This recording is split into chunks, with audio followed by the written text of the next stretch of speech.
మంచిది. దేవుని బిడ్డలారా, ఈరోజు దేవుని మాటలు విందాం. పరిశుద్ధ గ్రంథాలు తెరవండి. పోయిన వారం ఏ అంశాన్ని ధ్యానం చేసామో జ్ఞాపకం ఉందా? పోయిన వారం నిన్న సంగతే మాకు జ్ఞాపకం ఉండదు. కావాలని మమ్మల్ని అడిగి నువ్వు ఇబ్బంది పెట్టడం కాకపోతే చెప్పండి బిడ్డలారా, ఏం చెప్పుకున్నాం పోయిన వారం? చెప్పన్నా.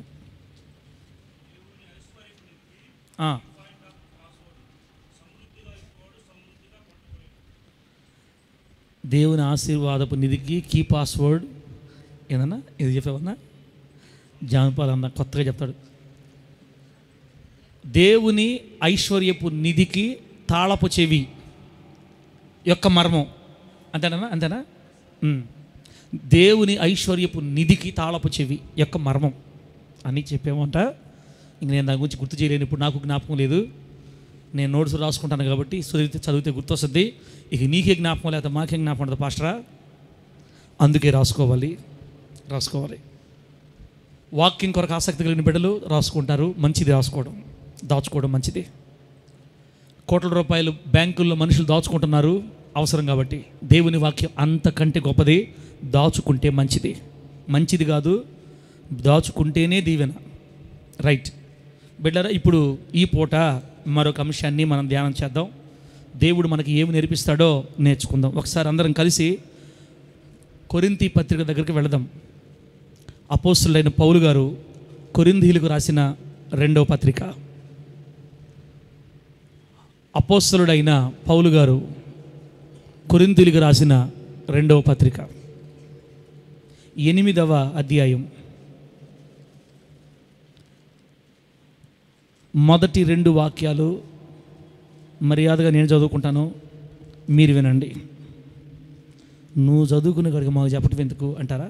పర్వాలేదులే, నేను చదువుతాను. చూడండి, 2వ కొరింథీయులకు 8వ అధ్యాయం మొదటి 2 వాక్యాలు. సహోదరులారా, మాసిదోనియా సంఘములకు అనుగ్రహింపబడి ఉన్న దేవుని కృపను గూర్చి మీకు తెలియజేయుచున్నాము.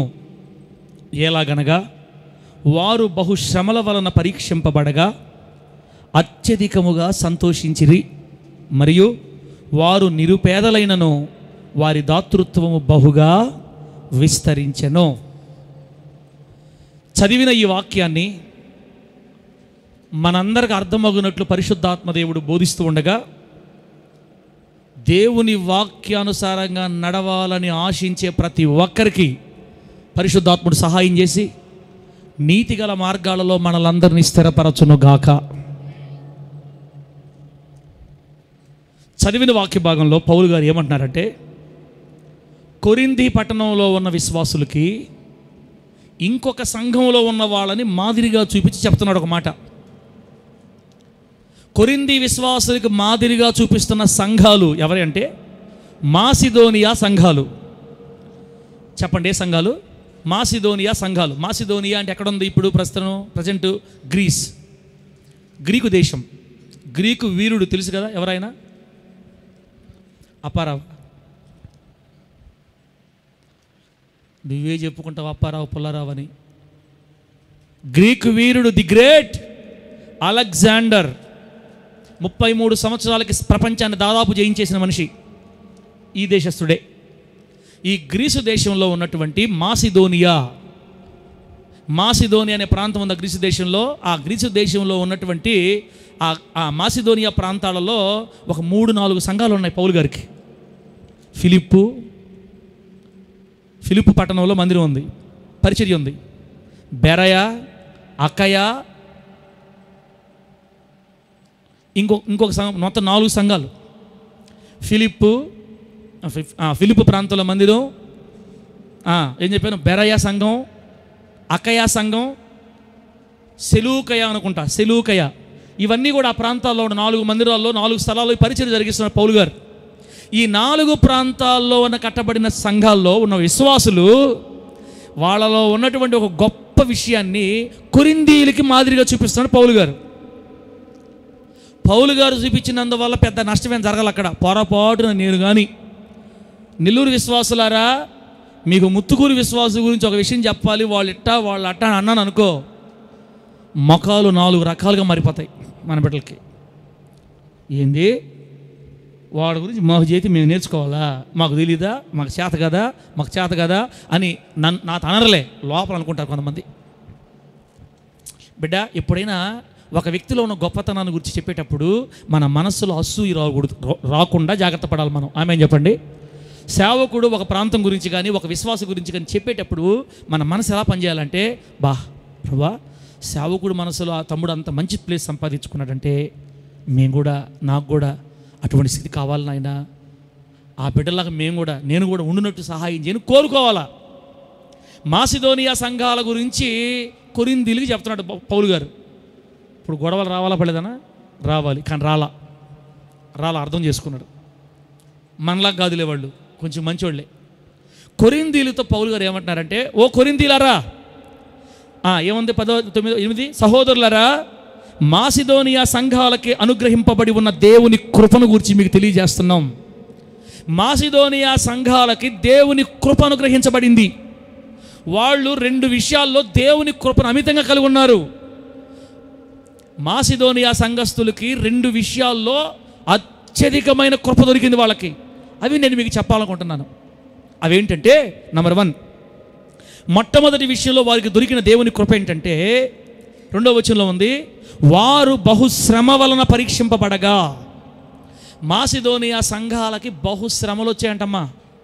బిడ్డ, ఏమొచ్చాయి? మామూలు శ్రమలా, బహుశ్రమలా? మరలా చెప్పండి. మామూలు శ్రమలా, బహుశ్రమలా? బహుశ్రమలు వచ్చాయి. వాళ్ళు దేవుని కొరకు బహుశ్రమలు వచ్చినప్పుడంట మనలాగా కింద పడి దొర్లాళ్ళ మూతి ముడుచుకొని వేసే 4 మాటలు తెట్లా ఎస్రాల్ పాస్టర్ ప్రార్థన బగ్గా ఏదే ప్రార్థన చేస్తే మనకి సార్ ప్రార్థనకి అంత పవర్ లేదు, ఏందో ప్రార్థన, ఏదో మా జీవితాలు అని మనలాగా మూతి విరుపులు విరుచుకొని వాళ్ళు సోగండాలు అంటే ఏం సార్, కొత్త పదాలు మాట్లాడుతారు, నాకు కూడా తెలియలే, మీకు కొంతమందికి అర్థమై ఉంటుంది. పాతవాళ్ళ మాటలు అన్నమాట. అంటే మూలకతా మాట్లాడుతూ ఉంటారు, ఏం జరిగిందే, ఏం చేశాడు అంటుంటారు చూడండి, దాన్ని సోగండాలు అంటారు. అట పట్టం మనలాగా పళ్ళా. వారు బహుశ్రమల వలన పరీక్షించబడినప్పుడు బైబిల్ చెప్పింది వారు అత్యధికముగా సంతోషించి. ఆమేన్ చెప్పండి, గట్టిగా చెప్పండి హల్లెలూయా. మాసిదోనియా విశ్వాసులు బహుశ్రమలు వారి జీవితం మీదకి వచ్చినప్పుడు వారు అందును బట్టి అత్యధికంగా సంతోషించారంట. ఏంటిది? దేవుని వలన వారు కలిగిన శ్రమలను బట్టి, క్రైస్తవులైనందుకు వారు కలిగిన శ్రమలు బట్టి, వాళ్ళ జీవితంలో ఎదురయ్యే ఇబ్బందులు బట్టి వాళ్ళు అత్యధికంగా సంతోషించారంటనా. అంటే ఇక్కడ మీకు ఏమర్థమవుతుంది? శ్రమలు వచ్చినప్పుడు సంతోషించడం కూడా దేవుని కృప. అసలు ఎవరైనా శ్రమలు సంతోషిస్తారా? వాక్యం చెప్పుకోవచ్చు బాగా మనం, కానీ మన దగ్గరకు వచ్చినప్పుడు అర్థమవుతా నొప్పి. కష్టాలు వచ్చినప్పుడు, శ్రమలు వచ్చినప్పుడు, బాధలు వచ్చినప్పుడు సంతోషిస్తారు ఎవరన్నా? అదే మాసిదోనియా విశ్వాసులకు ఉన్న గొప్ప విషయం, గొప్ప కృప ఏంటంటే, నా సొంత మాటలు చెప్పట్లేదు, మళ్ళీ చూడండి, అక్కడ చూడండి 2వ వచనం చూడండి, ఏముంది? ఎలాగనగా వారు బహుశ్రమ వలన పరీక్షింపబడగా అత్యధికంగా సంతోషించిరి. ఇది మాసిదోనియా సంఘాల వారికి దేవుడిచ్చిన మొట్టమొదటి కృప. 2వది, ఇంకో విషయంలో కూడా వాళ్ళు కృప కలిగి ఉన్నారు. కొరింథీయులకి మాదిరిగా నిలబడ్డారు. అదేంటంటే వాళ్ళు నిరుపేదలంట. మాసిదోనియా సంఘాల వాళ్ళు ఎవరు? మామూలు పేదల, నిరుపేదల? ఇక్కడ పాయింట్, ప్రతి మాట కరెక్ట్గా మీరు కోట్ చేయాలా. మామూలు శ్రమలా, బహుశ్రమలా? బహుశ్రమలు. మామూలు పేదల, నిరుపేదలు. వారు నిరుపేదలైనను దేవుని విషయంలో దాతృత్వం కలిగి ప్రభుకిస్తారంట. అంటే నిరుపేదరికంలో ఉన్న వాళ్ళు కూడా దేవునికి దాతృత్వంగా ఇవ్వడం అనేది కూడా కృప. అది దేవుని కృప. ఈ 2 విషయాల్లో మాసిదోనియా సంఘస్థులు దేవుని కృపను కలిగి ఉన్నారని దైవజనుడే ఒక సంఘానికి వీళ్ళని మాదిరిగా చూపిస్తూ రాశాడంటే ఈ మాసిదోనియా విశ్వాసులు ఎంత ధన్యులో. పౌలు గారు కొరింథీయులకు రాశాడు ఆ రోజు, కానీ ఈరోజు పరిశుద్ధాత్మ దేవుడు ఈ మాసిదోనియా విశ్వాసుల్ని మన ముందు కూడా తీసుకొని వచ్చాడు. మాసిదోనియా విశ్వాసులు పేదలైతే అయి ఉండొచ్చు, కానీ వాళ్ళ చరిత్ర ఇన్ని వేల సంవత్సరాలు దాచబడి ప్రతి విశ్వాసికి మాదిరికరంగా మారుతుంది. దేవునికి స్తోత్రం కలుగును గాక. ఈ ఆదివారం రోజు మన ముందు కూడా తీసుకొని వచ్చాడు మాసిదోనియా విశ్వాసుల మాదిరి. బిడ్డలారా, అయితే 2 విషయాలు ఉన్నాయి అక్కడ. నిరుపేదలైన దాతృత్వం కలిగి దేవునికి ఇస్తున్నారు. అయితే ఈరోజు ఆ విషయం మాట్లాడకుండా మొదటి విషయం మాట్లాడుకుందాం మనం. మొదటి విషయం ఏంటంటే ఏం చెప్పండి? వారు బహుశ్రమల వలన పరీక్షింపబడగా వారు అత్యధికంగా సంతోషించిరి. ఒక సవాలు విసురుతున్నారన్న మనకి మాసిదోనియా విశ్వాసులు, హోలీ జడ్జి విశ్వాసులకి సవాలు విసురుతున్నారు. మేమైతే మా జీవితాల్లో బహుశ్రమలు కలిగినప్పుడు కూడా మేము కృంగిపోకుండా, మేము ఇబ్బంది పడకుండా, బాధపడకుండా, మూలకుండా, మొక్కకుండా మేము దేవుని కోసం సంతోషించాం, అత్యధికంగా సంతోషించాం. నా దేవుని కోసం ఇంత శ్రమపడే కృప నాకు దొరికింది. నేను ప్రభువుని నమ్ముకున్నందున ఈ విధంగా శ్రమల్లో వెళ్తున్నానంటే నన్ను ప్రేమించి నా దేవుడు నన్ను సెలెక్ట్ చేసుకున్నాడు. మరి ఎందుకో సంతోషం నాకు అర్థం కావట్లా. శ్రమల్లో సంతోషించడం ఏంటికి? పిచ్చి కాకపోతే మామూలుగా ఏడుస్తారు, కృంగిపోతారు, దిగులు పడతారు, ప్రార్థనలు కూడా చేయరు. నేను కూడా నిద్రపోతా, కష్టంగా వచ్చిందని నాకు కూడా నిద్రపోవడమే పని. ఎందుకంటే మా పెద్ద కూతురు చెప్పింది నాకు, డాడీ ఏదన్నా బాధగా వస్తే నిద్రపో, నువ్వు మర్చిపోతావు అని చెప్పింది. ఇదేదో భలే మంత్రం బాగుందా? ఏంటంట పెద్ద కూతురు నాకు చెప్పింది, ఏదన్నా బాధ కలిగింది డాడీ, డిప్రెషన్ వచ్చింది అనుకో, దొప్పడదాన్ని పడుకో గమ్ముగా. అడగదు కూతురా, ప్రార్థన చేసుకుంటే సరే సరే డాడీ నేను చేస్తే చెప్తున్నా నీకు, నువ్వు పడుకో, నిద్రవో, నువ్వు లేచి చూడు. ఒకరోజు ట్రై చేద్దామని బాగా వేదన కలిగితే దుప్పటి కప్పుకొని పడుకున్నాను నేను కూడా. 1 గంట తర్వాత లేస్తే తాగినోడు ఎట్టయితే మర్చిపోతాడో అట నిద్ర మొత్తం వల్ల మర్చిపోయా మొత్తం. ఇదేదో బాగుంది, అప్పుడప్పుడు ట్రై చేద్దాం అనిపించింది నాకు. ఎవరన్నా తట్టుకోలేకపోతే మీరు కూడా ట్రై చేయండి. నిద్ర కూడా రావట్లేదు సార్ అంటే ఇంక నేను కూడా ఏం చేయలేనయ్యా, నాకు ఇప్పుడు దాకా నిద్ర వచ్చింది, నిద్ర రాని పరిస్థితులు వస్తే అప్పుడు ఏం చేయాలో నేను చెప్తాను మీకు. అది కాదు మీకు చెప్పడానికి పిలిచింది దేవుడు. ఈరోజు మాసిదోనియా విశ్వాసం యొక్క సవాల్, మేము అత్యధిక శ్రమల వల్ల పరీక్షించబడ్డప్పుడు మేము బహుగా సంతోషించాం. మీరు కృంగిపోతున్నారా అని ఈరోజు దేవుడు మనతో ఏమి చెప్పదలుచుకున్నాడంటే బిడ్డలారా, బహుశ్రమలలో మాసిదోనియా సంఘాల వారు చూపిన మాదిరి. అంశం పేరు రాసుకోండి, పెట్టుమా. బహుశ్రమలలో మాసిదోనియా సంఘాల వారు చూపిన మాదిరి. ఇదే మాదిరిని మనం కలిగి ఉండి మనము కూడా ఇతరులకు శ్రమలలో మాదిరిగా నిలబడుదుముగాక. గట్టి చెప్పండి హల్లెలూయా. చూడండి ఎంత మంచిగా ఉందో. బహుశ్రమలు వాళ్ళకు వచ్చినప్పుడు మాసిదోనియా సంఘాల వారు చూపిన మాదిరి. మాసిదోనియా వాళ్ళు 9 నెలలకు పుట్టారా, 20 నెలలకు పుట్టారా? 9 నెలలకే పుట్టారు. మనము 30 నెలలకే లేదు. వాళ్ళు మనుషులే, మనం మనుషులమే. వాళ్ళు క్రైస్తవులే, మనం క్రైస్తవులమే. వాళ్ళు దేవుని కోసం నిలబడ్డ వాళ్ళే, మనం దేవుని కోసం నిలబడ్డ వాళ్ళమే. కానీ వాళ్ళు ఎందుకు శ్రమల్లో సంతోషించారు, మనం ఎందుకు కుంగిపోతున్నాం? బిడ్డ, శ్రమలలో పడిపోయిన నిన్ను ధైర్యం ఇచ్చి ఇక మీదట ఏ శ్రమ నీ మీదకి వచ్చినా మాసిదోనియా సంఘాల వారిగా కథం తొక్కాలని నిన్ను ధైర్యపరచడానికి దేవుడు మన ముందుకు తీసుకొచ్చిన జనాభా సంఘాలు. ఏ సంఘాలు? మాసిదోనియా సంఘాలు. నా ప్రభువైన యేసయ్య ఈ మాటలు మీ గుండెలకు తోటాల్లాగా దూసుకుని పోవునట్లు చేయునుగాక. కష్టం వస్తే ఏడవాలా, సంతోషించాలా? ఇప్పుడు చెప్పండి. శ్రమలు వస్తే ఏడవాలా, సంతోషించాలా? మామూలు సంతోషం కాదు, అత్యధిక సంతోషం. ఎలా సాధ్యం? శ్రమల్లో అత్యధిక సంతోషం ఎలా సాధ్యం?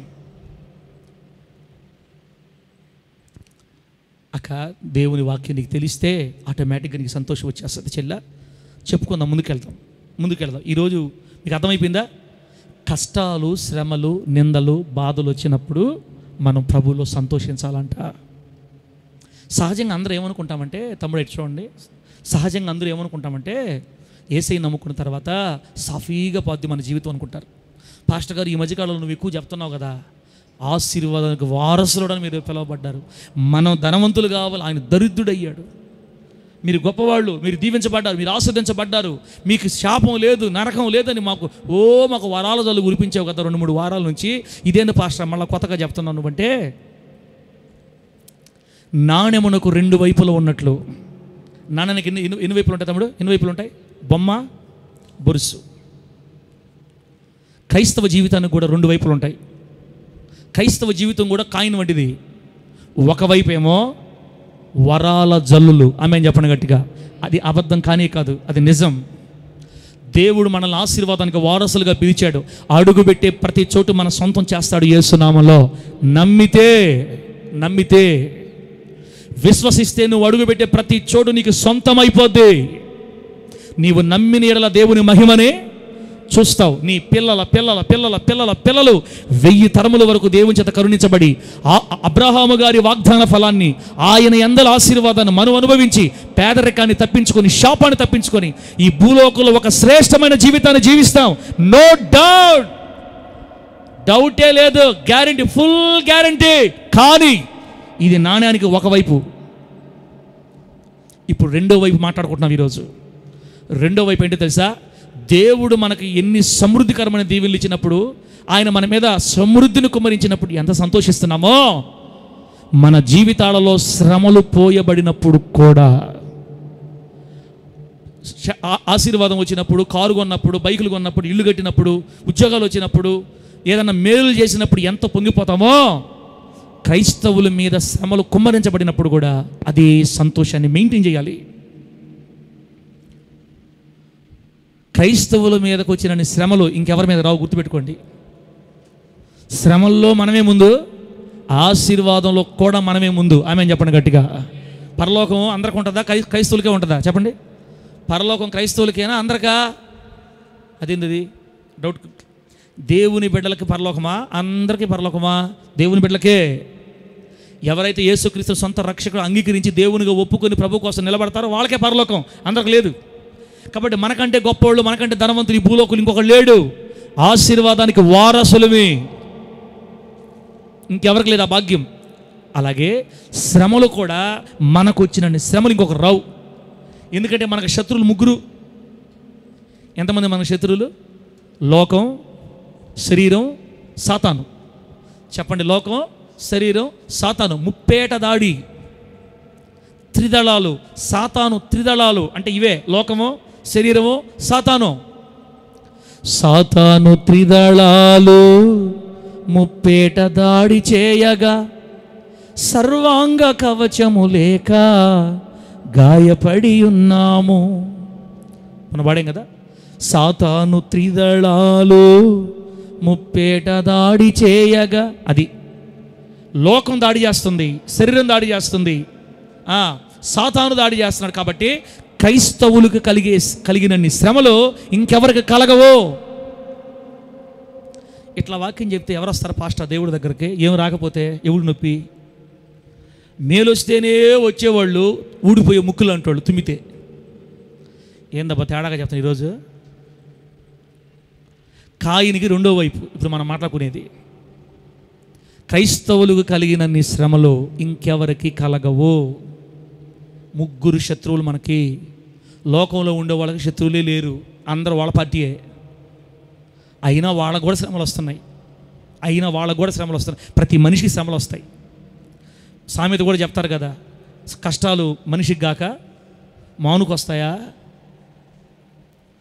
చెల్లిలా, దేవుని సంబంధమైన శ్రమలైనా, లోక సంబంధమైన శ్రమలైనా, శరీర సంబంధమైన శ్రమలైనా, రోగాలైనా, బాధలైనా, యాక్సిడెంట్లైనా, ఏమైనా ఖచ్చితంగా మనిషి జీవితానికి నాణ్యానికి రెండో వైపు ఎలాగో క్రైస్తవుడికి రెండో వైపు బహుశ్రమలు వస్తాయని మర్చిపోకూడదు మనం. ఆమె చెప్పండి గట్టిగా. శ్రమలు కాదు, బహుశ్రమలు వస్తాయి మన మీదకి. అప్పుడు మనం చూడవలసింది మాసిదోనియా సంఘ బిడ్డలను చూచుదుముగాక. చెప్పండి గట్టిగా హల్లెలూయా. మాసిదోనియా సంఘాల బిడ్డలు శ్రమల యందు ఏం చేశారంటే, చెప్పండి ఏం చేశారంటే అత్యధికంగా సంతోషించారు. ఎలా సాధ్యం? ఇప్పుడు చూడండి, రెండో మాటకి వెళ్దాం. అపోస్తుల కార్యాల గ్రంథం 14వ అధ్యాయం తీండి.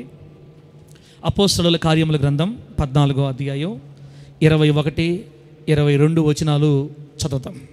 అపోస్తుల కార్యముల గ్రంథం 14వ అధ్యాయం 21, 22 అక్కడ ఏం రాయబడిందంటే, వారు ఆ పట్టణంలో సువార్త ప్రకటించి అనేకులను శిష్యులనుగా చేసిన తరువాత లుస్త్రకును, ఈకొనియకును, అంతియొకయకును తిరిగి వచ్చి శిష్యుల మనస్సులను దృఢపరిచి విశ్వాసమందు నిలకడగా ఉండవలెననియు. నంబర్ 1. నంబర్ 2, అనేక శ్రమలను అనుభవించి మనము దేవుని రాజ్యములో ప్రవేశింపవలెననియు వారిని హెచ్చరించిరి. పౌలు గారు సంఘస్థులు చెప్తున్నాడు, సంఘస్థులారా, బిడ్డలారా, మనము భక్తి చేస్తున్నప్పుడు విశ్వాసమందు నిలకడగా ఉండాలి, తప్పిపోకూడదు. విశ్వాసంలో మనుషులు ఎప్పుడు తప్పిపోతారో తెలుసా? కెతురక విశ్వాసంలో మనుషులు ఎప్పుడు తప్పిపోతారో తెలుసా? బహుశ్రమలు వచ్చినప్పుడు తప్పిపోతారు దేవుళ్ళ నుంచి. ఏ వచ్చినా తట్టుకుంటారు కానీ దేవుళ్ళు నిలబడతారు, కానీ శ్రమలు వస్తే తట్టుకోలేరు. మానవ నైజం అది. మన వల్ల కాదు, భరించలేనంత శ్రమ. దైవజనుడు చెప్తున్నాడు, నువ్వు తట్టుకోలేనంత భయంకరమైన శ్రమలు నీ మీదకి వచ్చినప్పుడు విశ్వాసమందు నిలకడగా ఉండి శ్రమలు అనుభవిస్తూ మనం దేవుని రాజ్యం చేరాలి తప్ప శ్రమలు లేకుండా మనకు ప్రయాణం లేదు అని గుర్తుపెట్టుకోండి అని చెప్తున్నాడు పౌలు గారు. ఆశీర్వాదాల వరం ఆశీర్వాదాలే. రెండో వైపు కాయిన్కి రెండో వైపు శ్రమల పరంపరే. అయితే శ్రమలు ఎప్పుడు రావు పెట్టారు గుర్తుపెట్టుకోండి. ఎప్పుడు కానీ శ్రమలు ఉండే పని అయితే దెబ్బకు సచ్చూరుకుంటాడు మనిషి. ఇంతలే సంతోషం వచ్చినప్పుడైనా కొంచెం తాడతాడేమో, తాడుకుంటాడు, ఓర్చుకుంటాడు, సంతోషంగా హ్యాపీ కొంతకాలం మూవ్ అవ్వగలుగుతారు. కానీ పదే శ్రమలు వచ్చి ఒక తర్వాత వచ్చి పడ్డాయనుకో, సంవత్సరం రోజులు ఒక మనిషి కష్టాల్లో ఉన్నాడంటే సంవత్సరం తర్వాత నెక్స్ట్ రోజు జనవరి 1 సమాధి పెట్టి ఫోన్ చేయాలి మనం. ఇంకా ఎందుకు? శ్రమలు మనుషులు అంత ఎక్కువ భరించలేరు. అందుకే దేవుడు ఏంటంటే శ్రమలు తక్కువగా ఉంటాయి, ఆశీర్వాదం ఎక్కువ ఉంటుంది. మనకు ఆమె చెప్పండి, గట్టిగా చెప్పండి హల్లెలూయా. 12 సంవత్సరాల కష్టం యోసేపుకి, 80 సంవత్సరాల రాజరికం. 12 సంవత్సరాల కష్టం దావీదుకి, 80 సంవత్సరాల రాజరికం. మోషేకి 40 సంవత్సరాల కష్టం, 80 సంవత్సరాల ఆశీర్వాదం. కాబట్టి దేవుని బిడ్డలారా, ఎప్పుడు కష్టాలు ఉండవు, అప్పుడప్పుడు అవసరాన్ని బట్టి వస్తాయి మన మీదకి. కష్టాలు రావు అనే మాట మర్చిపోవాలి. అవసరమైతే బహుశ్రమలు వస్తాయి మన మీదకి. అప్పుడు విశ్వాసంలో నిలకడగా ఉండి మనం కష్టాలు సహిస్తూ శ్రమలు సహిస్తూ పరలోకం చేరాలని పౌలు గారు అక్కడ రాశారు. దేవుడికి స్తోత్రం కలుగును గాక. మూడో విషయం, మిమ్మల్ని ధైర్యపరచడానికి మూడో విషయం, తెస్సలోనికలకు రాసిన మొదటి పత్రిక శ్రమల గురించి. తెస్సలోనికలకు రాసిన మొదటి పత్రిక 3వ అధ్యాయం 2 నుంచి 4 దాకా చదివితే, తెస్సలోనికలకు రాసిన మొదటి పత్రిక 3వ అధ్యాయం 2వ వచనం నుంచి, ఈ శ్రమల వలన ఎవ్వడును కదిలింపబడకుండునట్లు. అదిగో చెప్పాను కదా, మనుషులు ఎప్పుడు భక్తిలోంచి కదిలిపోతారంటే శ్రమలు వచ్చినప్పుడే. పూర్తిగా విశ్వాసం కోల్పోతారు, దేవుని మీద కూడా విశ్వాసం సన్నగిలిపోద్ది బిడ్డ. అప్పుడు మనం గుర్తుపెట్టుకోవాల్సింది మాసిదోనియా సంఘాల విశ్వాసులు గుర్తుపెట్టుకోవాలా. మాసిదోనియా సంఘాల విశ్వాసులు వారు అత్యధిక శ్రమల వల్ల పరీక్షించబడగా వారు అత్యధికంగా సంతోషించారు.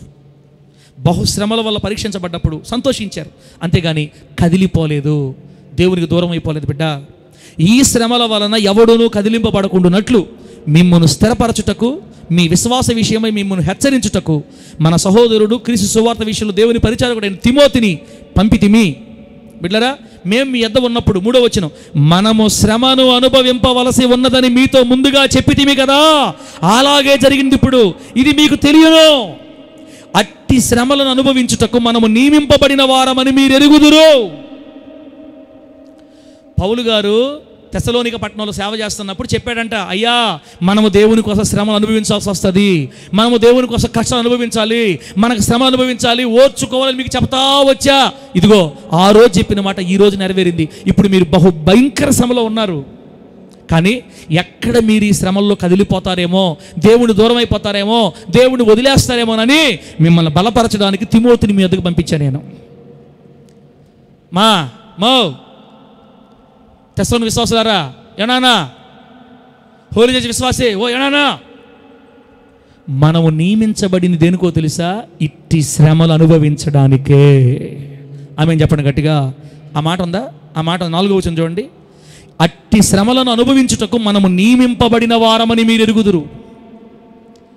అనా క్రైస్తవ జీవితం అంటేనే శ్రమలు ఉంటాయని సంగతి గుర్తుపెట్టుకోవాలి. శ్రమలు మనకు నార్మల్ అయిపోవాలి. కష్టాలు మనకు నార్మల్ అయిపోవాలి. ఎంత ఈజీగా చెప్తున్నావు అన్నమాట నువ్వు, నీ నోట్లో చక్కెరపోయా. కష్టాలు నార్మల్ అయిపోవాలా, శ్రమలు నార్మల్ అయిపోవాలా? ఆగవమ్మ, చెప్పకుండా ఊరికి తొందరపడతావు నువ్వు. నా కూతురు కష్టంలో ఉన్నప్పుడు నా మనసంతా నా కూతురు మీద ఉంటుందా ఉండదా? ఇదొకటి చెప్తాడు మళ్ళా. కష్టాల్లో సంతోషం ఉండాలా, కష్టాల్లో మనం ఫిక్స్ అయిపోవాలా, కష్టాలకు మనం వస్తాయి మనం ఫిక్స్ అయిపోవాలా అన్నావు. మళ్ళీ కూతురు తెంపని నీకు. అవును, కానీ మనందరం దేవునికి ఏమవుతాం? నోళ్ళు ఇంటి దగ్గర పెట్టి వచ్చినట్టున్నారు అందరూ. మనం దేవునికి ఏమవుతాం? కూతుర్లమి, కొడుకులమి. నీ బిడ్డలు కష్టాల్లో బాధల్లో ఉన్నప్పుడు నీ మనసంతా నీ బిడ్డల మీద కొడుకులాడదా? చూపిస్తా. బైబిల్లో శ్రమలు వచ్చినప్పుడు దేవుడు ఎక్కడ ఉంటాడో చూపిస్తా. అంతకుముందు మీరు గుర్తుపెట్టుకోవాల్సిన మాట ఏంటంటే, క్రైస్తవులమైన నీవు నేను శ్రమలను అనుభవించడానికి నియమింపబడిన వారిని. నువ్వు శ్రమలు అనుభవించి తీరాలి, నేను శ్రమ అనుభవించి తీరాల్సిందే. మనం శ్రమలు ఓర్చుకోవాల్సిందే బిడ్డ. శ్రమలు అనుభవిస్తూ మనము దేవుని రాజ్యం చేరుదుముగాక. శ్రమలు అనుభవిస్తూ మనం పరలోకం వెళ్ళుదుముగాక. ఈ వాక్యాలు చెప్పక, ఇట్లా బోధించక, మీకు నేను ముత్తుకూరులో ఒక బిడ్డకి ఒక ప్రమాదం జరిగింది, చాలాసార్లు చెప్పాను మీకు. ఇప్పుడు కూడా ఆ బిడ్డను చూసి చాలా బాధ నాకు. ముత్తుకూరు మందిరంకి వచ్చే ఒక అమ్మాయికి, ఒక కుటుంబంలో చిన్న పాప, కూతురు, పెద్ద కూతురు, 2 పిల్లలు అమ్మాయికి. ఆ బిడ్డకి నేనే బాప్తిసం ఇచ్చా.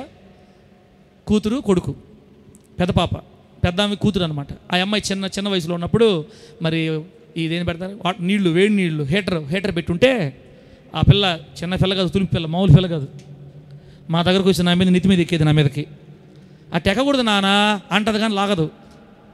నెత్తి మీదకి ఎక్కి గుండెపడి లాగుతూ ఉంటుంది నన్ను. ఏందమ్మా మనవరాలు వదిలేసేవమ్మా నువ్వు అనేది నేను. అప్పుడు నాకు అర్థమైంది ఏంటంటే, మనవరాల చేత జుట్టు బీక్కోవడానికి రెడీగా ఉండాలా అని అర్థమైంది నాకు కూడా. మనం శ్రమల కోసం నియమించబడిన వారిమి, అంతే కదా. మనవాళ్ళు వచ్చి తగినా లాగినా సైలెంట్గా, తాతలు సైలెంట్గా ఉండాలి. అట్లా ఉండేది పాప. ఆ పిల్ల పాప మరి చూసుకోకుండా, చిన్నపిల్ల కదా, ఆ మసలు కాగుతున్న నీళ్ళలోకి వెళ్ళి మరి ఎట జరిగిందో నీళ్లు పడిపోయాయి ఆ పిల్ల మీద.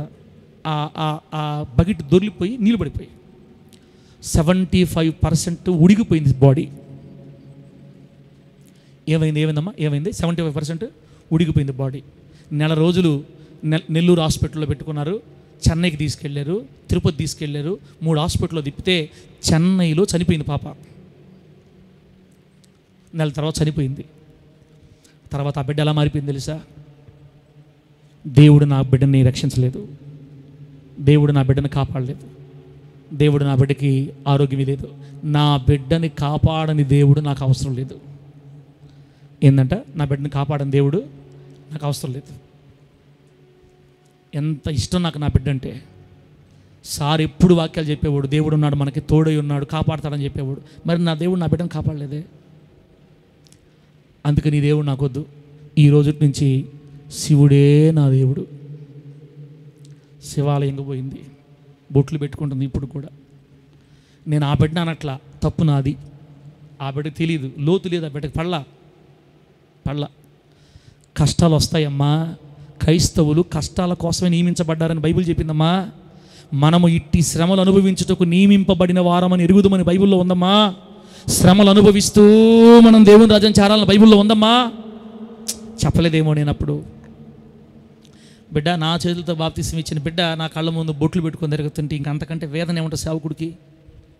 Hello my dear brothers and sisters, సహోదర సహోదరులారా, కూతుర్లారా, కొడుకులారా, ఒకవేళ అదే ప్రమాదం నీ ఇంటి మీదకి వస్తే నువ్వు కూడా అలాగే కదిలిపోతావా?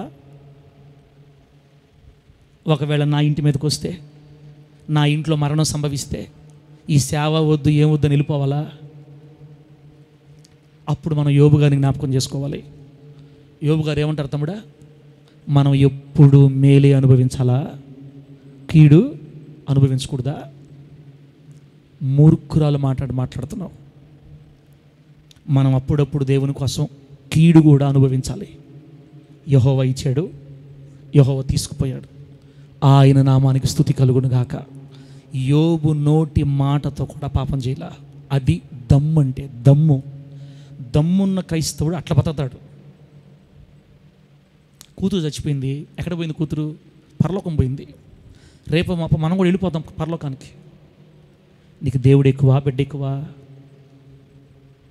భర్త ఎక్కువ, దేవుడు ఎక్కువ? భార్య ఎక్కువ, దేవుడు ఎక్కువ? ఎందుకు అనుమతించాడు దేవుడు మన కుటుంబంలో? భర్త చనిపోయాడు అంతే, వదిలేస్తావా దేవుడిని? ఇట్టి శ్రమలు అనుభవించుటకు మనం నియమింపబడిన వారిమే. క్రైస్తవుల మీదకి వచ్చిన శ్రమలు ఎవరి మీదకి రావు, మనకు శత్రువులు ఎక్కువ. బిడ్డరా, నేను 3 రెఫరెన్స్లు చెప్పా, కానీ మీకోసం నేను 13 రెఫరెన్స్లు రాసుకొని వచ్చా. అన్నీ చెప్తా, టైం ప్రకారం మనం ముగించుకుందాం. ప్రభు నామానికి మహిమ కలుగును గాక. చెప్పండి గట్టిగా హల్లెలూయా. బైబిల్ గ్రంథంలో ఎవరన్నా శ్రమలు పడ్డారా?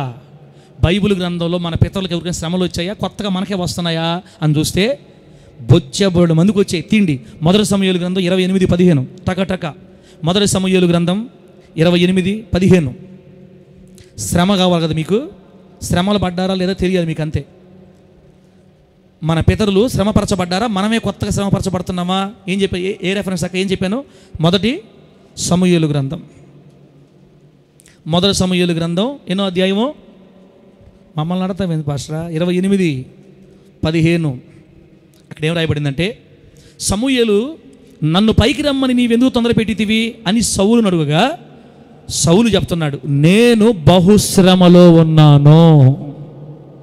మన పితరుడైన సౌలు గారు ఎంత శ్రమలో ఉన్నాడంట? బహుశ్రమ. ఫిలిస్తీన్లు వచ్చి మీద పడితే చిత్తుగా ఓడిపోతున్నారు. ప్రార్థన చేస్తే దేవుడు మాట్లాడట్లా, ప్రవక్తల దగ్గర పోతే దేవుడు మాట్లాడట్లా, దేవుడు మౌనం అయిపోయాడు. ఏం చేయాలి తెలియక దయ్యాలు పోషించే మనిషి దగ్గరికి పోయి, కర్ణపిశాచ దగ్గర పోయి చనిపోయిన సమూయేలు గారి ఆత్మను పిలిచాడు బయటికి. చనిపోయిన సమూయేలు గారి ఆత్మ పాతాళ కింద చెరలో నుంచి పైకి వచ్చాడు. ఆయన ఆత్మగా పైకి వచ్చి మాట్లాడుతున్నాడు, సౌలా నన్ను ఎందుకు పిలిచావు సౌలా? అయ్యా దైవజనుడా, నువ్వన్నా వచ్చావు తండ్రి, స్తోత్రం ఆయన, హల్లెలూయా, స్తోత్రం. అయ్యా సమూయేలు గారు, ఎక్కడికి వెళ్ళినా దేవుడు మాట్లాడలే నాతోటి, నేను బహుశ్రమలో ఉన్నా. నీకు నాకే కదక్క శ్రమ, సౌలు గారికి కూడా శ్రమ వచ్చింది. అది మామూలు శ్రమ కాదు, బహుశ్రమ వచ్చింది. కానీ మనోడు యెహోవా అతను వదిలిపెట్టడానికి సంగతి తెలియలే ఇంకా. యెహోవా నిన్ను ఎడబాసి నీకు పగవాడు కాగా నన్ను అడుగుట వల్ల నీకు ప్రయోజనం ఏమి సౌలా? రేపు ఈ వేళకు నువ్వు నాతో పాటు చెరలో ఉంటావు అని చెప్పాడు. అయిపోయింది ఆడికి. అంటే సౌలు బహుశ్రమలో ఉన్నాడు ఫిలిస్తీన్ల ద్వారా. నంబర్ 1. నంబర్ 2, 2వ దినవృత్తాంతాల గ్రంథం. తిండి త్వరగా 2వ దినవృత్తాంతాల గ్రంథం. మీకు శ్రమలు లేదా? ఎవరు శ్రమలు పడలా? మీరే పడుతున్నారా? 33వ అధ్యాయం 12వ వచనం. 2వ దినవృత్తాంతాల గ్రంథం 33వ అధ్యాయం 12వ వచనం. అక్కడ ఏం రాయబడిందంటే, అతడు శ్రమలో ఉన్నప్పుడు, ఈయనెవరో తెలుసా? మనష్షే రాజు శ్రమలో ఉన్నప్పుడు తన దేవుడైన యెహోవాను బతిమాలుకొని తన పితరుల దేవుని సన్నిధిని తను బహుగా తగ్గించుకొని ఆయనకు మొరలెడగా ఆయన అతని విన్నపములను ఆలకించి యెరూషలేమునకు అతని రాజ్యములోనికి అతన్ని తిరిగి తీసుకొని వచ్చినప్పుడు యెహోవా దేవుడై ఉన్నాడని మనష్షే తెలుసుకున్నాడు. దేవునికి స్తోత్రం కలుగును గాక. మనష్షే రాజుకి శ్రమ వచ్చినప్పుడు ఎక్కడికెళ్ళాడు? నాలాగా, నా పెద్ద కూతురులాగా దుప్పటి కప్పుకొని పడుకోవాలా. శ్రమ వచ్చినప్పుడు ఏం చేశాడంటే, అదో నవ్వుకుంటూ, అయిపోయాను నేను, దొరికాను తండ్రి, నన్ను ఇరికిచ్చాడు ఈరోజు, ఏం కాదులేమ్మా, ఏం కాదులే, అప్పుడప్పుడు చెప్పాలట. ఏం చెప్పాను చెప్పాలన్నా? మనష్షే రాజుకి శ్రమ వచ్చినప్పుడు తన దేవుడైన యెహోవా సన్నిధికి వెళ్ళి తన్ను తాను తగ్గించుకొని ప్రార్థన చేసి, మరి మామూలు చెడ్డోడు కాదు ఈ మనష్షే రాజు, బహు దుర్మార్గుడు. అందుకే అష్షూరు రాజుని లేపాడు తన మీదకి దేవుడు. అష్షూరు రాజుని లేపితే ఆ అష్షూరు రాజు దెబ్బకి దగ్గర ఉణిగిపోయి ఆ శ్రమ తట్టుకోలేక దేవుని సన్నిధికి వెళ్ళి ప్రార్థన చేసేటంట. దేవుడు మనష్షేని తప్పించాడు. అంటే సౌలు రాజుకి కష్టం వచ్చి శ్రమలు వచ్చాయి, బహుశ్రమలు వచ్చాయి. మనష్షే రాజుకి శ్రమలు వచ్చాయి. నెహెమ్యా గ్రంథం 9వ అధ్యాయం 38వ వచనంలో కూడా చెరలోంచి తిరిగి వచ్చిన ఇజ్రాయేలీలకి అలాగే మరి నెహెమ్యా గారికి కూడా శ్రమలు వచ్చాయి. నీకు నాకే కాదక్క, మన పితరులందరూ బాధపడ్డారు. చూడు 38వ వచనం, 9:38 లాస్ట్. వారు తమకిష్టం వచ్చినట్టు మా శరీరముల మీద, మా పశువుల మీద అధికారము చూపుచున్నారు కనుక మాకు చాలా శ్రమలు కలుగుచున్నవి. ఎన్ని శ్రమలు? 1, 2? చాలా. అక్క యేసు నమ్ముకున్నప్పుడు మనకు కూడా చాలా శ్రమలు కలుగుతాయి. అన్నా ఇంత ఈజీగా చెప్తున్నావేందన్నా నువ్వు, అన్న కొంచెం ఫీల్ అయ్యి చెప్పన్నా శ్రమల్ని, కొంచెం ఎమోషన్తో చెప్పన్నా. ఎమోషన్తో ఎందుకు చెప్పట్లేదు, ముందుకెళ్తే తెలుస్తుంది. నువ్వు కష్టాల్లో శ్రమల్లో ఉన్నప్పుడు అసలు నీ దేవుడు పట్టించుకోవట్లేదా? ఇప్పుడు దాకా నేనేం చెప్పానక్క, ఎన్ని రెఫరెన్స్ చెప్పాను? మొత్తం 6 రెఫరెన్సులు చెప్పాను. మొత్తం 6. ఈ 6 రెఫరెన్సుల్లో బిడ్డ శ్రమలు వస్తాయి, చాలా శ్రమలు, బహుశ్రమలు, శ్రమ అనే పదాలు మనం విన్నాం బిడ్డ. ఇప్పుడు ఏం చూద్దామంటే, మనం శ్రమ పడేటప్పుడు దేవుడు ఏం చేస్తుంటాడు చూడ్డా, మనల్ని పట్టించుకోడా, శ్రమలో మన దేవుడు లేడా, మనతో లేడా అని తెలిసే ముందు ఇంకా కొన్ని చూడండి. మత్తయి సువార్త 24, శ్రమలో దేవుడు ఏం చేస్తాడో తెలిసే ముందు మత్తయి సువార్త 24:9 ఇది చెప్పింది యేసు ప్రభు వారు. మామూలుగా మత్తయి సువార్తలు అంటే దేవుడు యేసయ్య మాట్లాడతారు. ఏం చూడండి 24:9 వచనం. ఏమని తీసారా బిడ్డారా? అనేకులు కాదు 10 కదా. అప్పుడు జనులు మిమ్మును శ్రమల పాలు చేసి చంపెదరు, మీరు నా నామం నిమిత్తము సకల జనముల చేత ద్వేషించబడతారని యేసయ్య చెప్పాడు. నన్ను నమ్ముకున్న నా బిడ్డలారా, నా పిల్లలారా, మీరు జనుల చేత శ్రమల పాలు చేసి చంపబడతారు. ఇంకా ఇది రాలా మనకెట్టో. యేసు ప్రభు నమ్ముకున్న వాళ్ళందరికీ రేషన్ కార్డులు తీసే రోజులు కానీ వస్తే అప్పుడు తెలుస్తుంది ఆంధ్రయ ఎవరి భక్తి ఏందనేది. క్రైస్తవులకు జాబులు లేవని కానీ భయంకర పెద్ద స్టేట్మెంట్ ఇస్తే, క్రైస్తవులకు మొత్తం గొడవరికేస్తున్నామని కానీ చెబితే అప్పుడు ఉంటుంది అసలు సంగతి, అసలు ఆట. అక్క ఒకవేళ ఆ రోజులు వచ్చినా కూడా నువ్వు ఒకటే గుర్తుపెట్టుకో, మనం వెంటనే గుర్తుపెట్టుకోవాల్సింది ఎవరినంటే మాసిదోనియా సంఘాల వారి మాదిరిని అనుసరించుదుముగాక. మాసిదోనియా సంఘాల వాళ్ళు ఏం చేశారంట, వారు బహుశ్రమల వలన పరీక్షింపబడగా అత్యధికంగా సంతోషించిరే. శ్రమలో సంతోషించాలంటక్క, మరి అది ఎలా సాధ్యమో? మరి ఎందుకక్క నువ్వు ఇంత కుంగిపోయేవేంటి అన్న? ఇన్ని మాటలు అన్నావు, ఎన్ని మాటలు అన్నావు, ఎంత దూరం అయిపోయావు దేవుడికి. చెల్లిలా, నువ్వు దేవుని దూరం అవ్వలేదా? బాధపడలేదా? సనగలేదా? గుణలేదా? మాసిదోనియా విశ్వాసులు నీలాగా నాలాగా బలహీనపడలేదు, కానీ వాళ్ళు అత్యధికంగా సంతోషించారు శ్రమల్లో. యేసు ప్రభు వారు చెప్తున్నారు, రాబోయే రోజుల్లో నా నామాన్ని బట్టి మిమ్మల్ని ప్రజలు శ్రమల పాలు చేసి చంపుతారు, మీ ఆధార్ కార్డులు తీసేస్తారు. వినజాన్ని బిడ్డ, క్రిస్టియన్ నువ్వు పో నెక్స్ట్ అంటారు. మతాన్ని బట్టి తీర్పులు తీరుస్తారు. అప్పుడున్న మనకు సంగతి. ఇట్లాంటి రోజులు వచ్చినా కూడా కలవరపడకుండా యేసును బట్టి శ్రమపరచబడుతున్నందుకు మాసిదోనియా విశ్వాసుల వలె అధికముగా సంతోషించుదుము గాక. చెప్పండి గట్టిగా హల్లెలూయా. నెక్స్ట్ లోకాసు వార్త 9:22. శ్రమల గురించి మీకు తెలియాలి, మీకు అవగాహన రావాలి. లోకాసు వార్త 9:22. లోకాసు వార్త 9:22. మనుష్య కుమారుడు బహుశ్రమలు పొంది, అబ్బా, మనుష్య కుమారుడు బహుశ్రమలు పొంది పెద్దల చేతను, ప్రధాన యాజకుల చేతను, శాస్త్రుల చేతను విసర్జింపబడి చంపబడి 3వ దినమున లేచుట అగత్యమని చెప్పాను. మనుష్య కుమారుడు అంటే ఎవరమ్మాయినా?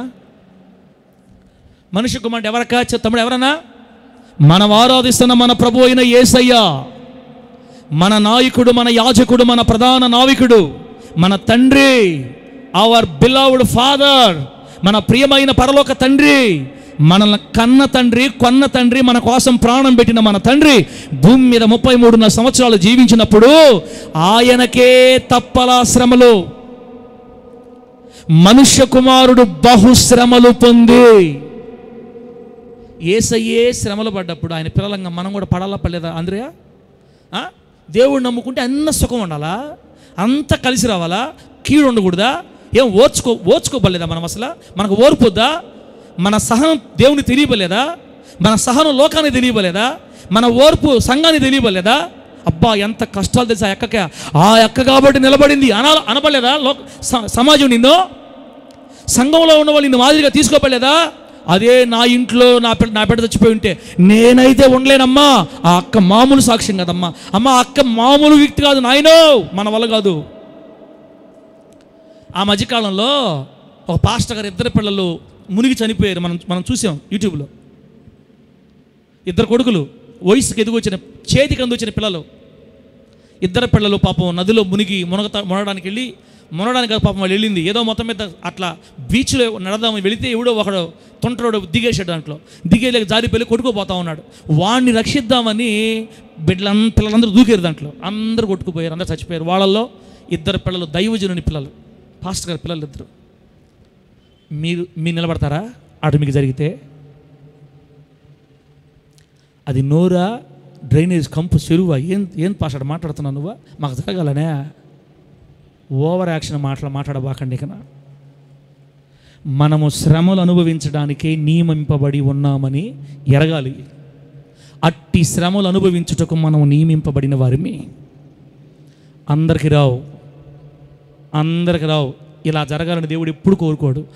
ఒకవేళ దేవుడు అనుమతిస్తే మన జీవితంలో నువ్వు నిలబడతావా? నీకున్న పిల్లలు 2 చనిపోతే, నాకున్న పిల్లలు 2 చనిపోతే, నేనే చనిపోతే ఎందువల్ల ఫీల్ అవ్వాలా? ఎందుకు భయపడాలా? అంత భయమా? మన ప్రధాన యాజకుడైన మన తండ్రి అయిన మన ప్రభు అయిన యేసుక్రీస్తు వారు భూమి మీద ఉన్నప్పుడు బహుశ్రమలు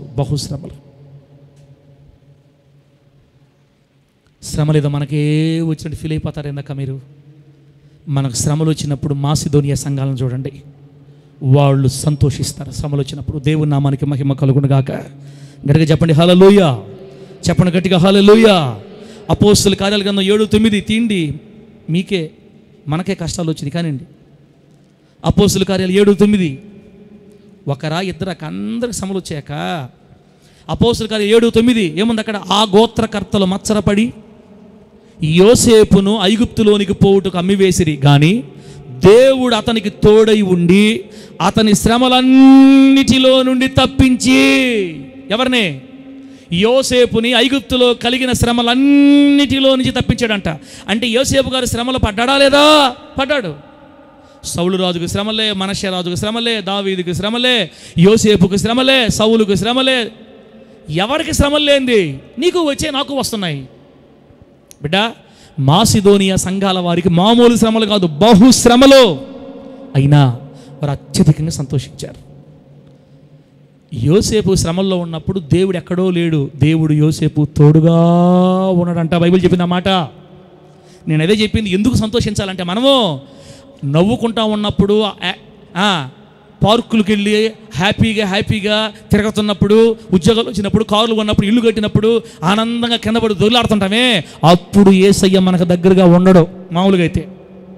కానీ యేసయ్య మనతోనే ఎప్పుడు ఉంటాడు తెలుసా? నువ్వు కన్నీళ్ళలో ఎంటర్ అయినప్పుడు, నువ్వు కష్టాల లోయల్లో ఎంటర్ అయినప్పుడు, గాఢాంధకార లోయల్లోకి దిగినప్పుడు, అమ్మో నా బిడ్డను వదిలిపెడితే ఏమైపోతానని ఆనంద సమయాలలో దూరంగా ఉంటాడేమో, కానీ కష్ట సమయాలలో ఆయన మన ప్రక్కనే ఉంటాడు. చప్పలు కొట్టు గట్టిగా, కొట్టు గట్టిగా, అట కొట్టేది కొట్టు. దేవుని మహిమ కలుపు కొట్టు. దేవుని నామానికి మహిమ కలుగును గాక. హల్లెలూయా.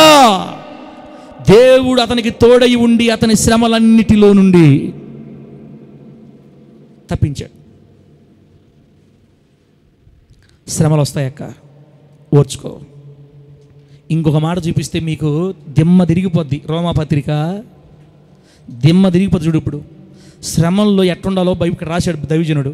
రోమాపత్రిక 5:4 తీయండి. రోమాపత్రిక 5వ అధ్యాయం 4వ వచనం. ఒకసారి 3 చూద్దాం. 3:4 చూడండి. 3వ వచనం ఏముంది? అంతేకాదు, శ్రమ ఓర్పు నేర్పిస్తుందంట, ఓర్పు పరీక్ష నేర్పిస్తుందంట, పరీక్ష నిరీక్షణ కలుగు చేస్తుందంట, నిరీక్షణ కలుగు చేస్తుందని మనం ఎరిగి, అంటే శ్రమలు మనకి నిరీక్షణ కలుగు చేస్తాయంట. కాబట్టి శ్రమల యందును అతిశయపడుదుము. ఏంది? శ్రమల్లో అతిశయపడాలా?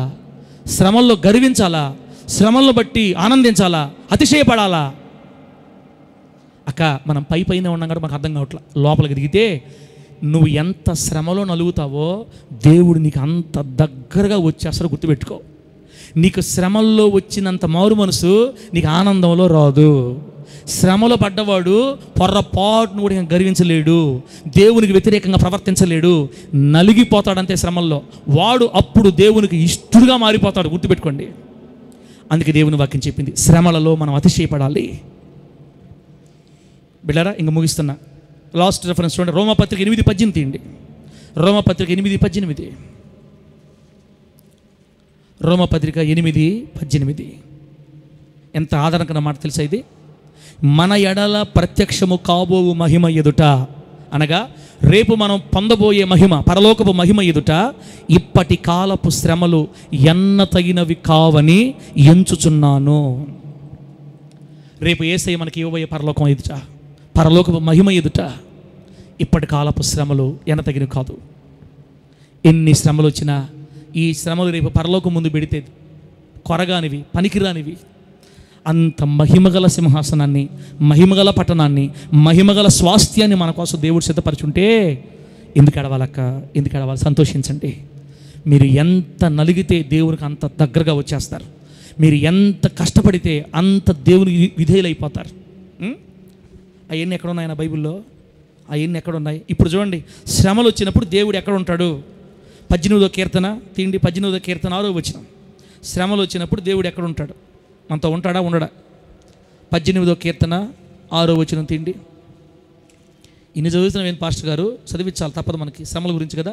18వ కీర్తన 6వ వచనం. నా శ్రమలో నేను యెహోవాకు మొరపెట్టి తిని, నా దేవునికి ప్రార్థన చేసి తిని, ఆయన తన ఆలయములో ఆలకించి నా ప్రార్థన అంగీకరించెను. నువ్వు ఆనందంగా ఉన్నప్పుడు నువ్వు చేసిన ప్రార్థన వింటాడో లేదో గ్యారెంటీ లేదు, కానీ నువ్వు కష్టాల్లో, శ్రమలలో, కన్నీళ్లలో, అవమానాల్లో, నిందల్లో ఉన్నప్పుడు మాత్రం నువ్వు చిన్న ప్రార్థన చేసినా, పెద్ద ప్రార్థన చేసినా వెంటనే జవాబు వచ్చేస్తుంది. మనకి కష్టాలు వచ్చినప్పుడు మన ప్రార్థన ఆలకించడానికి దేవుడు మనకు సమీపంగా ఉంటాడని మరవకుండా గుర్తుపెట్టుకోగలిగితే మాసిదోనియా సంఘాల వాళ్ళ మాదిరిగా మనకు కూడా ఆనందం కలుగుతుంది.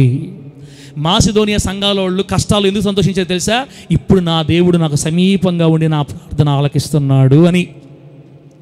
మేము కష్టాల్లో ఉన్నాం కాబట్టి, శ్రమల్లో ఉన్నాం కాబట్టి మేము ప్రార్థన చేసే ప్రార్థన నా దేవుడు వినడానికి నాకు దగ్గరగా ఉన్నాడు, ఇప్పుడు ఆయన నాకు సమీపంగా ఉన్నాడు అని సంతోషం వాళ్ళకి. బిడ్డారా, అక్క నీకైనా నాకైనా కష్టాలు వచ్చి, శ్రమలు వచ్చినప్పుడు నువ్వు చిన్న ప్రార్థన చేయి చాలు, వెంటనే నీ ప్రార్థన జవాబు వస్తుంది. ఎందుకంటే మన ప్రార్థన ఆలకించిన సిద్ధంగా ఉన్నాడు ఆయన శ్రమల్లో. 32వ కీర్తన 7వ వచనం, అక్కడే 32వ కీర్తన 7వ వచనం. శ్రమల్లో దేవుడు ఎక్కడున్నాడు? 32:7. నా దాగుచోటు నీవే, శ్రమలో నుండి నీవు నన్ను రక్షించెదవు. చూసారా, శ్రమలు వస్తాయక్క, కానీ వదలడు దేవుడు మనల్ని. శ్రమల్లో నుంచి ఖచ్చితంగా విడిపిస్తాడు. ఒక్కొక్కసారి మన బిడ్డలను పోగొట్టుకోవాల్సి వస్తుంది, మన భర్తను పోగొట్టుకోవాల్సి వస్తుంది, భార్యను పోగొట్టుకోవాల్సి వస్తుంది, లేకపోతే బంధువులను పోగొట్టుకోవాల్సి వస్తుంది. ఒక్కొక్కసారి, అందరికీ కాదు కొందరికే అనుమతించబడతాయి దేవుని కొరకు. ఓర్చుకోవాలి, నిలబడాలి, సహించాలి, ఆనందించాలి.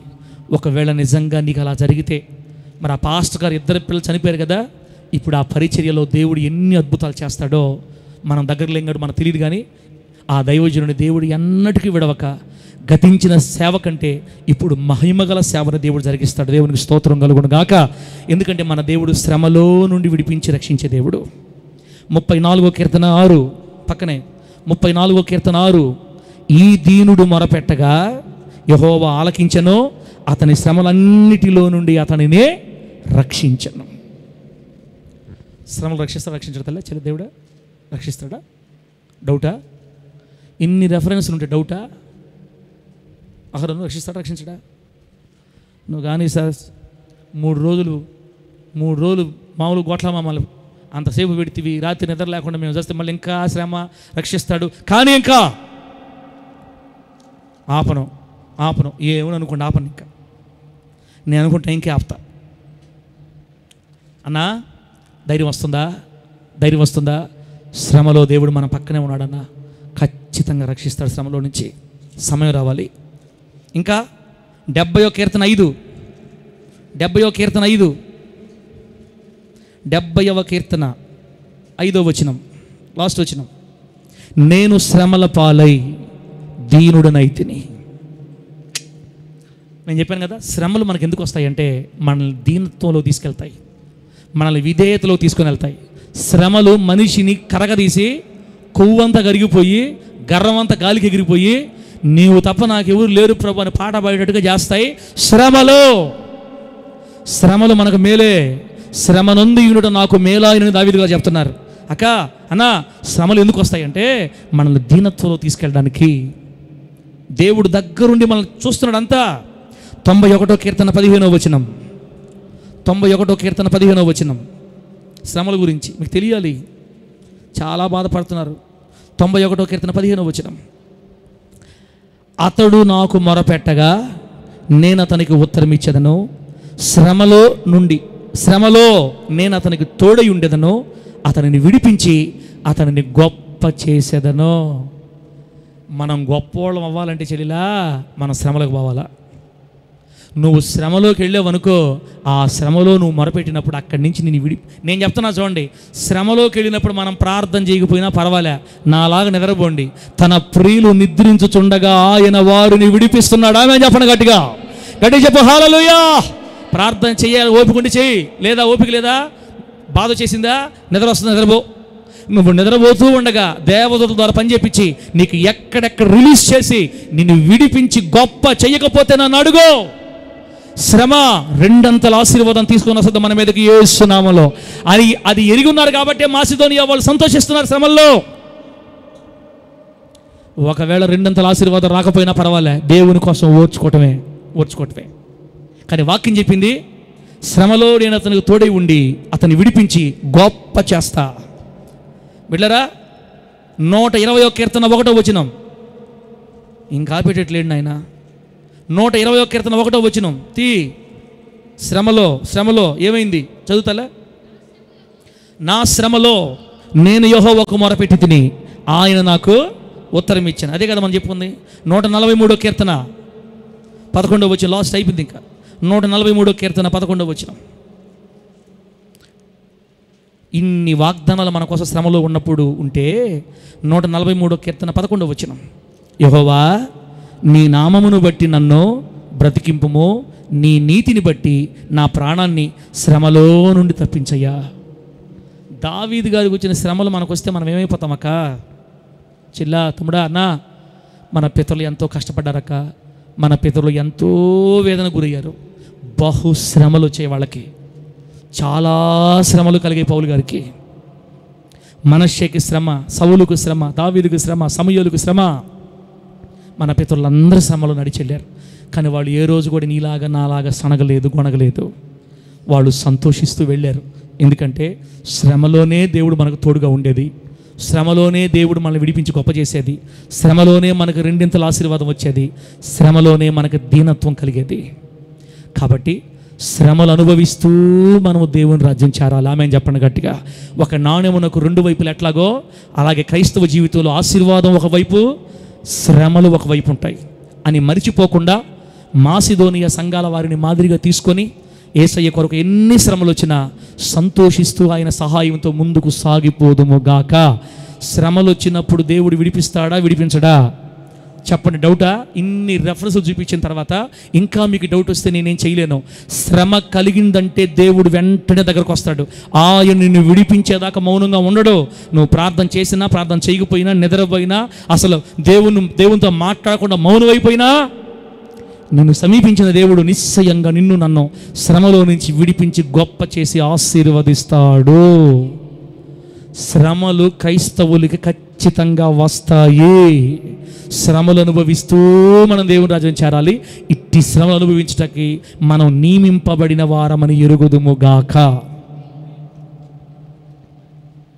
శ్రమల పాలై నేను దీనుడనైతిని. రిధం పెడతలే అది పాటల పుస్తకంలో చూడండి. ఆ పాట ఉంది.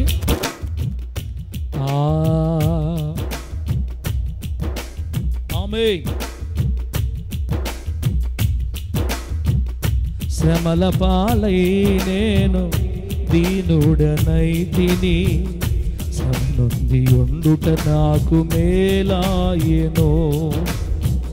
శ్రమల పాలై నేను దీనుడనైతిని, శ్రమ నుండి ఉండుట నాకు మేలాయెను.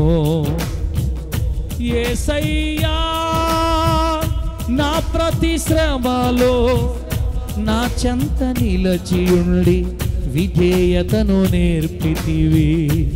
167వ పాట. యేసయ్యా నా ప్రతి శ్రమలో నా చెంత నిలచియుండి విధేయతను నేర్పితివి. ఆ శ్రమల పాలై నేను దీనుడనైతిని, శ్రమ నుండి ఉండుట నాకు మేలాయేనో. శ్రమల పాలై నేను దీనుడనైతిని, శ్రమ నుండి ఉండుట నాకు మేలాయేనో.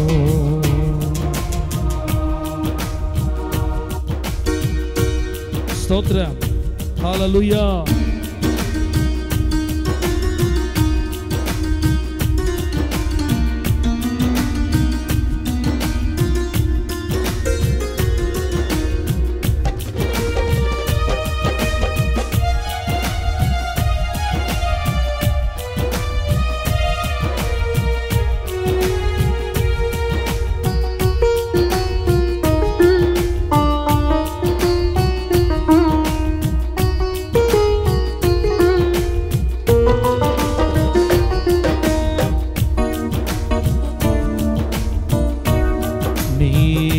ఆజ్ఞల మార్గమున నడుచుచుండగా విరోధినైతిని, నిత్యము నిన్ను వెంబడించు వారికే. నీ ఆజ్ఞల మార్గమున నే నడుచుచుండగా విరోధినైతిని, నిత్యము నిన్ను వెంబడించు వారికి. నీ కొరకు నిలబడు వారిని గుంపులో చేర్చితివి. నీ కొరకు నిలబడు వారిని గుంపులో చేర్చితివి. శ్రమ నుండి సంతోషముకు నన్ను నీవు నడిపించితివి. శ్రమ నుండి సంతోషముకు నన్ను నీవు నడిపించితివి. శ్రమల పాలై నేను దీనుడనైతిని, శ్రమ నుండి ఉండుట నాకు మేలాయేనో. శ్రమల పాలై నేను దీనుడనైతిని, శ్రమ నుండి ఉండుట నాకు మేలాయేనో. యేసయ్యా నా ప్రతి శ్రమలో నా చెంత నిలచియుండి విధేయతను నేర్పితివి. యేసయ్యా నా ప్రతి శ్రమలో నా చెంత నిలచియుండి విధేయతను నేర్పితివి. శ్రమల పాలై నేను దీనుడనైతిని, శ్రమ నుండి ఉండుట నాకు మేలాయేనో.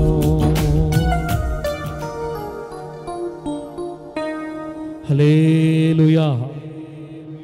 గట్టిగా చెప్పండి, హల్లెలూయా చెప్పండి. అక్క, శ్రమలు వస్తే ఏం చేస్తారు మీరు? ఈ రోజు నుంచి ఏం చేస్తారు అన్న? సంతోషించగానే కొంచెం కంట్రోల్ అవుతాం. సంతోషించగా వేస్ట్ మాటలు కానీ అవన్నీ కొంచెం కంట్రోల్ అవుతాం. అపోస్తలులు కష్టపడ్డారా లేదా మిమ్మల్ని అడిగితే మీరు మాట రాదు మీ నోటితో.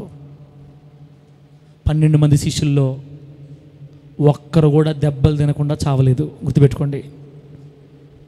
యేసు కొరకు ప్రాణాలు ఇచ్చేశారు వాళ్ళంతా. భక్తి అంటే ఆయన దగ్గర నుంచి పెరుక్కోవటమే కాదు, మనం కూడా దేవుడికి ఇవ్వాలి. భక్తి, పరిశుద్ధత, నీతి, క్రైస్తవ్యం అంటే నాకు అది నాయన, ఇది నాయన, ఇల్లు నాయన, కారులు నాయన, బంగ్లాలు నాయన, బిడ్డల ఉద్యోగాలు నాయన, పెళ్ళిళ్ళు చేయి నాయన, పిల్లలు నాయన, మనవాళ్ళు పుట్టే మనవాళ్ళకి పెళ్ళిళ్ళు చేయి. ఇంక ఇదే పని, పెరుక్కోవటమే. దేవుని దగ్గర నుంచి తీసుకోవటమే కాదు తమ్ముడా, అవసరమైతే మన ప్రాణం దేవుడు కూడా ఇవ్వగలగాలి. ఆమేనండి. 12 మంది అపోస్తలుల్లో ఒక్కరు కూడా దెబ్బలు తినకుండా సావలేదు. పౌలు గారిని ఎన్నిసార్లు రాళ్ళతో కొట్టారో తెలుసా? నువ్వేం దెబ్బలు తిన్నావు ఒక దేవుడి కోసం? అసలు చిన్న శ్రమ వస్తే నలిగిపోతావా, కృంగిపోతావా? నిజమే, నాకు కష్టమే. నేను చెప్తున్నాను కదా, కష్టం వచ్చినప్పుడు, శ్రమ వచ్చినప్పుడు తట్టుకోలేం, అది మన వల్ల కాదు. కానీ వాక్యం చెప్తుంది అక్క, వాక్యం చెప్తుంది, శ్రమలో నేను నీకు తోడుగా ఉన్నానని చెప్పాడు దేవుడు. ధైర్యం తెచ్చుకోండి. అస్సలు మనం మన పితరులు అనుభవించిన శ్రమలో 20% అనుభవించలా. వాళ్ళది శ్రమ అంటే కత్తితో నరికితే తల ఒక దగ్గర, మొండెం ఒక దగ్గర పడిపోయింది తెలుసా పౌలు గారిది. యేసుక్రీస్తు వారి శిష్యుడైన యాకోబుని నరికితే కత్తితో తల ఒక దగ్గర, కాలు ఒక దగ్గర. మొన్న చనిపోయిన ప్రవీణ్ పగడాల అన్నగారిని ఎట్లా కొట్టారో తెలుసా? ఎట్లా కొట్టుంటారో తెలుసా? అంత భయంకరం కొట్టుంటారు. లైటర్ తోటి కాల్చారంట కాలు మీద, రహస్య స్థలంలో కాల్చారంట బాగా ఎక్కువగా. బ్యాంక్ పాస్వర్డ్ చెప్పట్లేదని, ఆ బ్యాంక్ పాస్వర్డ్ చెప్పమని ఎక్కడెక్కడో కాల్చారు, కొట్టారు. చెప్పలేని చోట్ల భయంకరంగా కొట్టారు. ఎందుకు దెబ్బలు తిన్నాడో తెలుసా? ఈ భూలోకంలో ఉన్న కొంతమంది మనుషులు పేదవాళ్ళని అనగదొక్కారు, నా యేసయ్య ప్రేమతో వాళ్ళని చేర్చుకున్నాడని చెప్పిందని కొట్టారు. ధైర్యంగా ఎదిరించాడు దేవుని కోసం. వాళ్ళ కనీతిమంతులు, వాళ్ళు దమ్మున్న క్రైస్తవులు. అంటే మా ఆయనకి బాగలేదు, మా ఓడికి బాగలేకుండా వచ్చింది, హాస్పిటల్లో నెల రోజుల నుంచి ఉన్నాం, మాకు తగ్గట్లేదు, అప్పులోళ్ళు తిడుతున్నారు, మా వల్ల కాబట్టి చచ్చిపోవాలనిపిస్తుంది. ఇది కాదు సమస్యలు అంటే, ఇవి కాదు, ఇవి చిన్నవి. అదిగో దెబ్బలు తిన్నారు చూసావా? ఉగాండా దేశంలో వారం క్రితం ఒక చనిపోయిన క్రైస్తవుడిని సమాధి చేయడానికి బరిల గ్రౌండ్కి పోయారంట. పాస్టర్ గారు, విశ్వాసం అందరూ కలిసి సమాధి చేయడానికి పోయారు. ఇంచుమించుగా 100 మంది పోయారండి. అవతల ప్రక్క ముస్లిం తీవ్రవాద నాయకులు గనులు తీసుకొని వచ్చి 100 మందిని కాల్చేశారు అక్కడే. ఉగాండా దేశంలో సమాధి కార్యక్రమానికి వెళ్ళిన స్త్రీలని, పురుషులని, పిల్లల్ని 100 మంది కాల్చేశారు. కాల్చి వాళ్ళందరిని కొట్టేసి పెట్రోల్ పోసి కాల్చారంట. బిడ్డలారా, ఒక్క ఫోటో బయట రానిట్లా ఒక్క ఫోటో బయట రానిట్లా 100 మంది చచ్చిపోతున్నారు అక్క యేసయ్య కోసం బయట. ఆఫ్టర్ ఆల్ నీ శ్రమ నా శ్రమ. ఆఫ్టర్ ఆల్ సిగ్గుండాల, బుద్ధుండాల మనకి. ఏం శ్రమ పడుతున్నాం అక్క మనం దేవుని కోసం? అసలు భారతదేశంలో ఆంధ్ర రాష్ట్రం నెల్లూరు జిల్లాలో ఉన్నాం కాబట్టి బతుకుతున్నాం. ఇంకా మనల్ని తీసుకెళ్ళిన నార్త్ ఇండియాలో ఇస్తే, రాజస్థాన్లో మొన్నే బిల్లు పాస్ అయింది. ఇప్పుడు 2 వారాల క్రితం రాజస్థాన్లో బిల్లు పాస్ అయింది. మత మార్పిళ్ళు జరిగినట్టు డౌట్ వస్తే 20 ఏళ్ళు జైలు శిక్ష అంట. అంటే బాప్తిస్మాలు ఇచ్చినట్టుగా కనబడితే, ఎక్కడైనా బాప్తిస్మాలు ఇచ్చినట్టు కనబడినా తీసుకున్న వాడికి 20 సంవత్సరాలు, ఇచ్చినోడికి 20 సంవత్సరాలు. ఆస్తి జప్తు అంతే. ఎన్ని ఇళ్ళులు ఉన్నా, పొలాలున్నా జప్తు. మొత్తం లిస్ట్ రాసి పెట్టారు. రాజస్థాన్లో, ఉత్తరప్రదేశ్లో ప్రస్తుతానికి అమల్లో ఉన్నాయి ఆ నియమాలు. ఒక్కడ బాప్తిసం తీసుకున్నా, ఒక్కడ మందిరంకి వెళ్ళినా, నలుగురు కూడుకొని ప్రార్థన చేస్తున్నట్టు రుజువైనా కూడా 7 ఏళ్ళు జైలు. కుటుంబ ప్రార్థన లేవు డేవిడ్. ఉత్తరప్రదేశ్లో, మన దేశంలో ఉత్తరప్రదేశ్లో కుటుంబ ప్రార్థన లేవు. ఇప్పుడు రాజస్థాన్లో కుటుంబ ప్రార్థన లేవు. ఉంది, ముందుంది ముసళ్ళ పండగ మనకు కూడా. అది శ్రమ, అది దేవుని కోసం కష్టపడ్డామంటే. చిన్నోడి కిందక చెల్ల, నాకు ఉద్యోగం రావట్లేదన్నా, నాకు అది రావట్లేదన్నా, ఇది రావట్లేదన్నా, ఇటు అయిపోయిందన్నా బే అక్క. ఇన్ని శ్రమలు వచ్చినా కూడా దేవుడు మనతో ఉండడానికి గుర్తుపెట్టుకో. బయట 10ల సంఖ్యలో ప్రజలు రోజు చంపబడుతున్నారు అక్క. 2 చిన్న మగపిల్లల్ని, వాళ్ళ నాన్నని వ్యాన్లో పడుకొని నిద్రపోతుంటే నిప్పు పెట్టి కాల్చేశారు ఒరిస్సాలో. Graham Staines. ఒక్కసారి ఊహించండి, వాళ్ళ నిద్రలో మేలుకు చూసేసరికి ఆ పొగ, ఆ పెట్రోల్ వాసన బయటికి తీస్తే తాళాలు రాక ఎంత వేదన పడి ఉంటారు. నిజంగా అరిచి చచ్చిపోయి ఉంటారు. బూడిదైపోయారు, కాలిపోయారు బాగా. ఏం శ్రమ పడ్డావు తమ్ముడా నువ్వు దేవుడి కోసం? నేనేం శ్రమ పడ్డాను దేవుడి కోసం? అదేమంటే లింగు అని ఒకటి చెప్తుంటా. 2016 ఏప్రిల్ 4 మందిరం కూల్చేశారు. పెద్ద కష్టం. అదే పెద్ద శ్రమ, అదొక పెద్ద కష్టం. నేను పెద్ద చెప్పేది పాత సోదిబొరలాగా ఏప్రిల్ 16, 2004 కూల్చేరు. నన్ను కొట్టలేదు కదా, సంతోషం. ఇంకా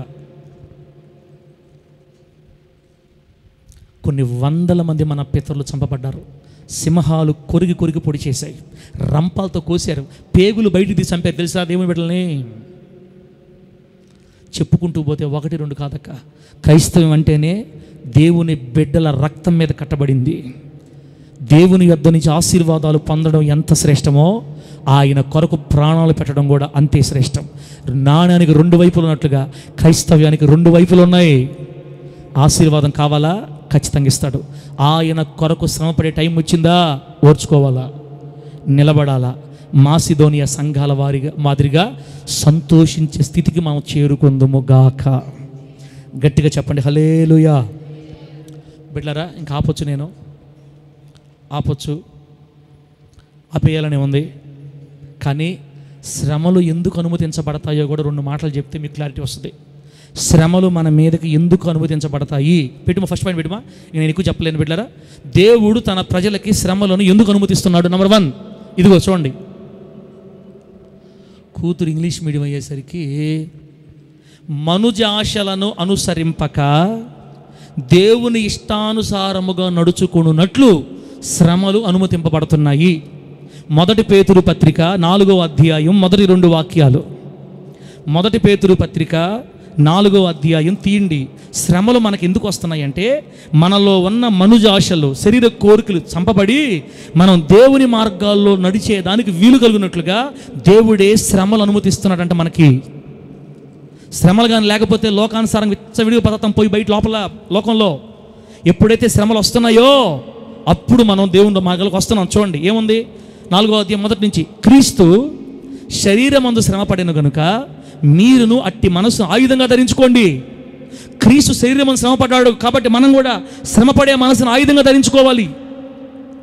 ఎందుకు శ్రమ పడాలి మనము అంటే, శరీర విషయంలో శ్రమ పడినవాడు, 2వ వచనం, శరీర విషయంలో శ్రమ పడినవాడు శరీరమందు జీవించు మిగిలిన కాలం, ఇక మిగిలిన కాలము ఇక మీదట మనుజాశలను అనుసరించి నడుచుకొనక దేవుని ఇష్టానుసారముగానే నడుచుకున్నట్లు పాపముతో ఇక జోలి ఏమీ లేక ఉండుటకు దేవుడు మనల్ని శ్రమలకు అప్పగిస్తున్నాడు. దేవునికి స్తోత్రం కలుగును గాక. గట్టిగా చెప్పు హల్లెలూయా. అంతా కలిసి వచ్చినప్పుడు సీసాలు తాగేవాళ్ళమే. 4 గుద్దులు గుద్ది ఎక్కడిదక్కడ ఎండ పెడితే, అమ్మో దేవుడికి దూరం అయిపోతే చచ్చిపోతాను బాబు అని సీసాలు తీసి ఈసి మూలగొట్టి ఇప్పుడు దేవుడు నిలబడ్డావు నువ్వు.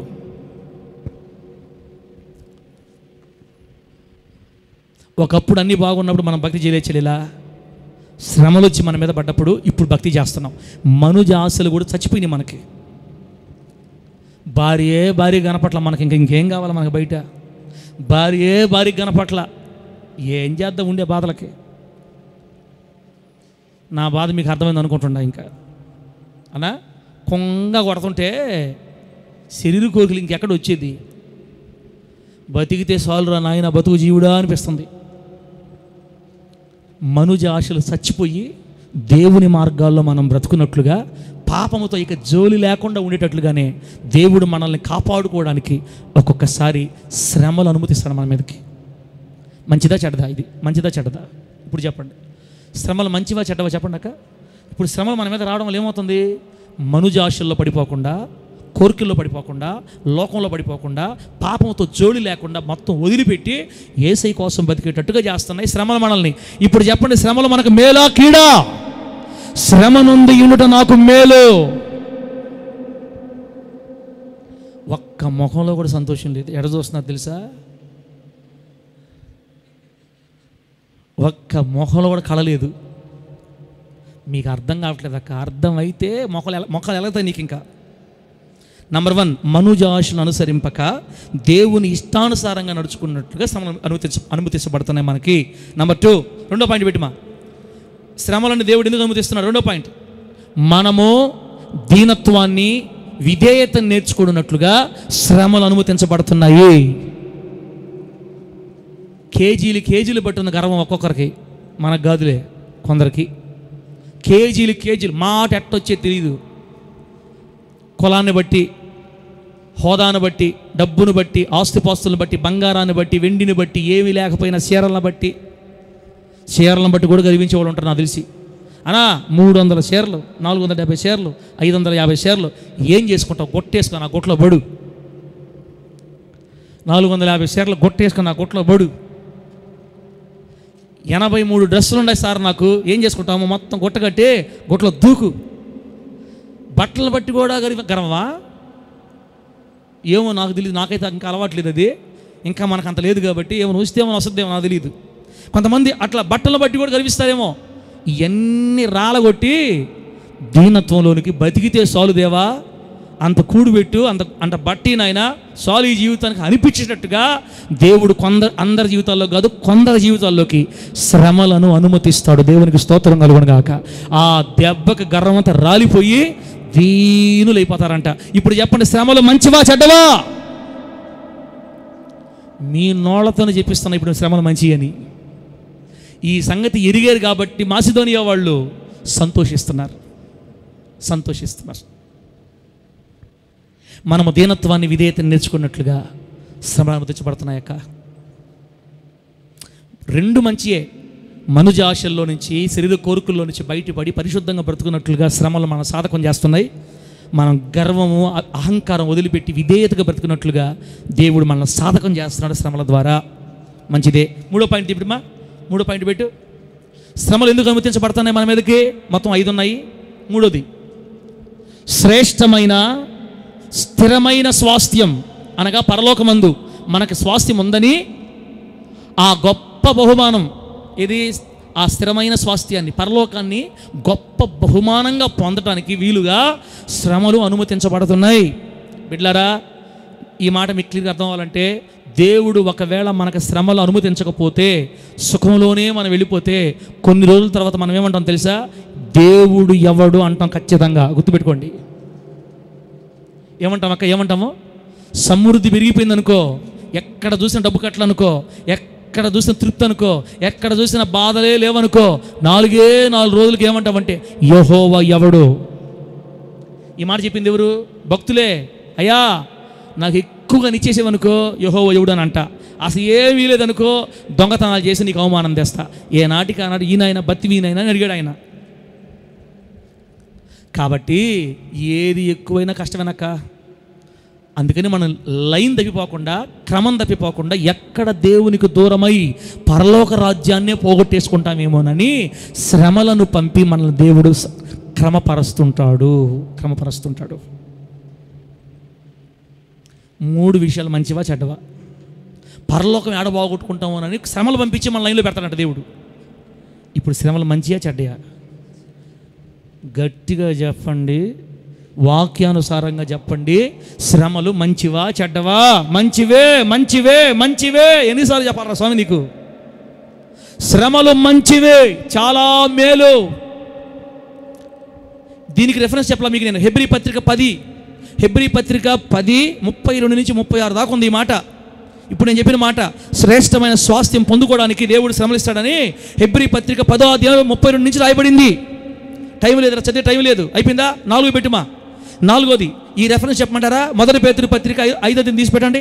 1 పేతురు పత్రిక 5:9 నుంచి 11 దాకా చదివితే ఇప్పుడు 5వ పాయింట్ పెట్టుమా. ఏంది పాయింట్ పెట్టు?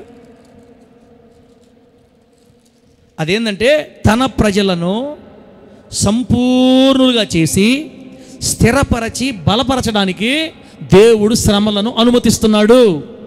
దేవుని బిడ్డలు సంపూర్ణంగా మారాలని, వాళ్ళని స్థిరపరిచి బలపరచడానికి, అంటే భక్తిలో కానీ, యథార్థతలో కానీ, నీతిమంతులు కానీ, మాదిరిలో కానీ మనం పరిపూర్ణులు అవటానికే దేవుడు శ్రమను అనుమతిస్తున్నాడంట. 9వ వచనం, లోకమందున్నటువంటి మీ సహోదరుల యందు ఈ విధమైన శ్రమలే నెరవేరుచున్నవని ఎరిగి, అంతేనా? ఈ విధమైన శ్రమలే నెరవేరుచున్నవని ఎరిగి విశ్వాసమందు స్థిరులై సాతాన్ని ఎదిరించండి. తర్వాత 10వ వచనం, తన నిత్య మహిమకు క్రీస్తునందు మిమ్ముని పిలిచిన సర్వకృపానిధియగు దేవుడు కొంచెము కాలము మీరు శ్రమపడిన పిమ్మట, ఎంతకాలం అక్క? రాసుకోండి మాట. శ్రమలు మనకు కొంచెం కాలమే ఉంటాయి, ఆశీర్వాదం ఎక్కువ కాలం ఉంటుంది. శ్రమలు కొంచెం కాలమే. కొంచెము కాలం మీరు శ్రమపడిన పిమ్మట తానే అంటే దేవుడే మిమ్మల్ని పూర్ణులుగా చేసి స్థిరపరిచి బలపరుస్తాడు. ఇంకేం కావాలి తమ్ముడా? కొంచెం కాలం మనం శ్రమపడాలి. ఎందుకంటే మనం పూర్ణులుగా మారాలని, స్థిరపరచబడాలని, బలపరచబడాలని. మీకు ఒక విషయం తెలుసా? మనం దేవునిలో ఉన్న సహోదరులు అందరూ, నువ్వు నేనే కదక్క, భూమండలం మీద 195 దేశాలలో ఉన్న క్రైస్తవులు అందరూ ఇలా కష్టపడుతున్నారు, మనలా కష్టపడుతున్నారు. గుర్తుపెట్టుకోండి, లోకమందున్న మీ శ్రమలు, మీ సహోదరుల యందు ఈ విధమైన శ్రమలే నెరవేరుతున్నాయని ఎరగండి. మీరు యేసును ఎరిగిన ఏ బిడ్డ కూడా సంతోషంగా లేడు. అప్పుడప్పుడు అనుమతించబడుతున్నాయి శ్రమలు. అక్క, ఆనందించేటప్పుడు ఆనందిద్దాం, డ్యాన్స్ చేసేటప్పుడు డ్యాన్స్ చేద్దాం, నాట్యం ఆడేటప్పుడు నాట్యం ఆడదాం. సందడే సందడే. ఏం పాటది? ఏం పాట? పోయిన సంవత్సరం పాట ఏంది? సందడి చేద్దామా ఈ క్రిస్మస్ కాంతులలో, చాటి చెప్పుదామా క్రీస్తేసుని ఆగమనం, గానము చేసేదమా యేసుని గుణాతిశయములనే. స్టెప్ కూడా వేసేమెట్ట. స్టెప్పులు వేసేటప్పుడు స్టెప్పులు వేద్దాం. పొళ్ళు రాలినప్పుడు సైలెంట్గా ఓ నా తండ్రి, ఓ నా దేవా. పొళ్ళు రాలగొట్టిన దానికి కారణం ఏదో నాకు అర్థమవుతుంది, నేను నీలోనే ఉండున్నట్లుగా సహాయం చేయని స్టెప్పులు వేసినప్పుడు స్టెప్పులు వేయాలి. బాగా తట్టుకోలేక దప్పుడు కప్పు నిద్రపోయేటప్పుడు నిద్రపోవాలి. రెండిటికి రెడీగా ఉండాలి. రెండిటికి రెడీగా ఉండాలి క్రైస్తవులు. పాయింట్ బ్లాక్లో గన్ పెట్టి యేసు దేవుడు కాదని చెప్తే ముందు వత్తరా అనాలా? నువ్వు అంటావా? అంత ధైర్యంగా చెప్తున్నావు, రాని చూపిస్తా.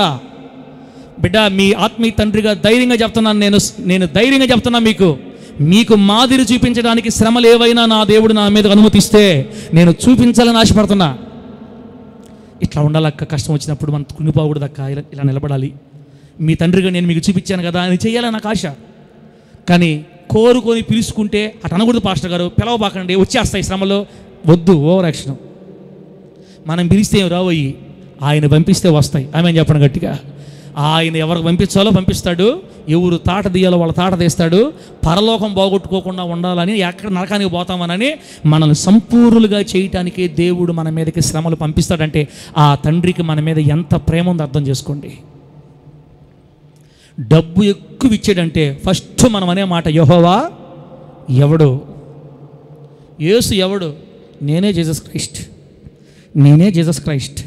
I am the God, I am the prophet. ఆపవయ్య, నీలాంటి వాళ్ళు ఇంతమంది చూశాడు ఆయన. అందుకే రాళ్ళ కొడుతుండేసరికి సరిగ్గా అందరూ స్తోత్రం స్తోత్రం స్తోత్రం స్తోత్రం హల్లెలూయా అంటున్నాం మనం అందరం కలిసి. ఇప్పుడు చిన్నవాళ్ళం మనమేమన్నా? ఇస్రాయల్ పాస్టర్కి మొత్తం ఒకేసారిగా ఇచ్చేస్తే ఇస్రాయల్ పాస్టర్ ఇంకా గాల్లో తేలుతుంటారు. తెలుసు ఆయనకి, ఒరే నీ సంగతి నాకు బాగా తెలుసు, నేను ఎక్కడ బిడ్డా, ఒరే ఇస్రాయల్ పాస్టరా నువ్వు నాకు కావాలరా, అందుకే నేను ఒకేసారి ఈయనరా. అప్పుడప్పుడు రాళ్ళు కొడుతుంటా, అప్పుడప్పుడు ఇస్తుంటా. ఇచ్చినప్పుడు happy happy happy happy Christmas, merry merry merry merry Christmas. ఈ సంవత్సరం కొత్త పాట అది, క్రిస్మస్ పాట. ఇప్పుడు నేను పాడింది happy happy happy happy Christmas, merry merry merry merry Christmas, happy happy. Hadassah step ready చేస్తుంది, వేయించాలి స్టెప్. ఇంకా స్టెప్పులు వేసేటప్పుడు స్టెప్పులు, రాలినప్పుడు నిద్ర, రెండూ ఉండాలి మనకి. నా ప్రభు అయిన యేసయ్య తన జ్ఞానము చేత మనలందరినీ నింపునుగాక. శ్రమలు ఎందుకు అనుమతించబడుతున్నాయి అంటే ఎక్కడ మనం స్వాస్థ్యాన్ని పోగొట్టుకుంటామో, పరలోకాన్ని పోగొట్టుకుంటామేమోనని దేవుడు అనుమతిస్తున్నాడంట. లాస్ట్ మాట యాకోబు పత్రిక 1:12 పెట్టుమా. లాస్ట్ పాయింట్ ఏంది? జీవ కిరీటముకు అర్హులగునట్లుగా. చిన్న కూతురా, అదే లైన్లు 2 లైన్లు చేసి పెద్దగా పెడితే రాసుకుంటారు కదా. ఏమి నీకు ఇంత నీకు పిసినార్తనము? చిన్నది రాయకపోతే 3 లైన్లు పెడితే పెద్దగా రాసుకుంటారు కదా. కళ్ళు కనపడిన వాళ్ళు, అద్దాల్లో ఉండే వాళ్ళకి ఏం కనపడద్ది? చిన్న కూతురా, దేవుడు నీకు జ్ఞానం ఇచ్చును గాక. టీవీలో చూసి చెప్పాను, నేను చూసి చెప్పలే. నేను జీవ కిరీటముకు అర్హులగునట్లుగా శ్రమలు అనుమతించబడుతున్నవి. అడేం రాయబడింది యాకోబు పత్రికలో? శోధన సహించువాడు ధన్యుడు, అట్టివాడు శోధనకు నిలిచిన వాడై వాగ్దానము చేయబడిన జీవ కిరీటమును పొందును. దేవుడు మనల్ని ఖాళీ తలాలతో ఖాళీగా పెట్టకూడదు పరలోకంలోని. రేపు పోయిన ప్రతి ఒక్కడి మీద ఏదో ఒక కిరీటం ఉండాలని కిరీటాలు మన నెత్తి మీద పెట్టడానికి అప్పుడప్పుడు శ్రమలను అనుమతిస్తాడంట. చెప్పడం చాలా ఈజీగా ఉంటుంది అక్క, మనం అనుభవించేటప్పుడు ఇంత ఈజీగా ఉండదు, నేను ఒప్పుకుంటాను దానికి. కానీ శ్రమలో దేవుడు మనకు తోడుగా ఉన్నాడు, గుర్తుపెట్టుకోండి. ఆయన మీకు తోడుగా ఉంటాడు, మిమ్మల్ని లేవనెత్తుతాడు, మిమ్మల్ని విడిపించి గొప్ప చేస్తాడు, మీలో గర్వం రానివ్వడు, మిమ్మల్ని పూర్ణులుగా చేస్తాడు, మీరు పరిశుద్ధులుగా ఉన్నట్లుగా ఆయన చూస్తాడు. మీలో శరీర కోరికలు పనిచేయకుండా, లోకంలో జారిపోకుండా తట్టి ఆ పక్క ఈ పక్క తట్టి తీసుకొచ్చి నిలబెట్టుకుంటాడు. ఏది చేసినా ఏమి చేసినా పరమ తండ్రి పిచ్చి ప్రేమకు ఒకటే నా దర్శనం, నా బిడ్డలు నాకు దూరం అవటం నాకు ఇష్టం లేదు, ఏ విధము చేతన నా బిడ్డలు నా దగ్గర తీసుకోవాలనే ప్రేమ చేత మన మీద అనుమతించబడుతున్న ఆ శ్రమల్లో నిలబడగలిగే కృపని దేవుడు మనందరికి అనుగ్రహించునుగాక. శ్రమలు ఎలా వస్తాయో అలాగే వెళ్ళిపోతాయి యేసునామంలో. శ్రమలు తగ్గించేది, తప్పించేది దేవుడే. సహించడం మనం నేర్చుకోవాలి, ఓర్చుకోవడం మనం నేర్చుకోవాలి. నువ్వు ఓర్చుకో, వాటిలో నుంచి విడిపించడం దేవుని బాధ్యత, శ్రమలో నుంచి తప్పించడం దేవుని బాధ్యత. ఖచ్చితంగా వస్తాడు మన దగ్గరికి, మన రాజు ఏదో ఒక రోజు వస్తాడు మన దగ్గరికి. మన సమస్యలు, శ్రమలు, కష్టాలు, కన్నీళ్ళు విడిపించి గొప్ప చేస్తాడు యేసునామములో. ఆమేన్ చెప్పండి గట్టిగా. ఆయన ఎప్పుడైతే గొప్ప చేస్తాడో పాట ఎత్తుకోవాలి. పాట సందడే పెట్టు, ఆ పాట పెట్టు ప్రకాష్. ఏం సందడే, ఏం సందడే? సందడి చేద్దామా ఈ క్రిస్మస్ కాంతులలో, చాటి చెప్పుదామా క్రీస్తేసుని ఆగమనం. ఒక్కరు నోరు వెలగట్ల, గానము చేసేదమా. ఈ విధంగా కొడితే మేము ఇంకేం పాటలు పాడతాం పాస్టరా? రాళ్ళగొట్టినప్పుడు రాళ్ళగొట్టేసుకుని ఏం పాట వస్తుందో మాకు? ఆ పల్లవు పాడేసి ప్రార్థన చేద్దాం.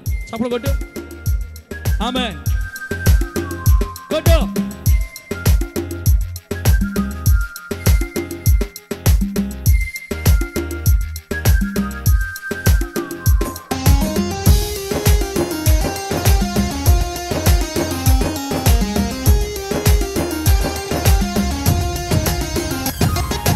భూగోళమంతా దద్దరిల్లేలా, మన ఊరు వాడ మారు మోగేలా. డాన్స్ చేసేటప్పుడు డాన్స్ చేయాలి. భూగోళమంతా దద్దరిల్లేలా, మన ఊరు వాడ మారు మోగేలా. సకల సృష్టంతయు నాట్యమాడేలా, మదిలో అణువణువు చిందు వేసేలా, దేవుని హృదయం సంతోషించేలా, ఆత్మదేవుడు ఆనందించేలా, అన్యజనుల కనుమబ్బు తొలగేలా. సందడి చేద్దామా ఈ క్రిస్మస్ కాంతులలో, చాటి చెప్పుదామా క్రీస్తేసుని ఆగమనం. గానము చేసేదమా యేసుని గుణాతిశయములనే, ఆరాధించెదమా మన పూర్ణ హృదయముతో. వచనం కూడా పాడదాం. దేవునికి స్తోత్రం.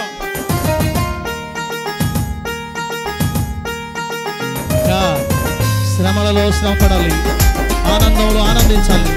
దేవుడు మనకు తోడుగా ఉన్నాడు. కునుకోవద్దు, మాసిదోనియ విశ్వాసుల వలె సంతోషించుదుము గాక.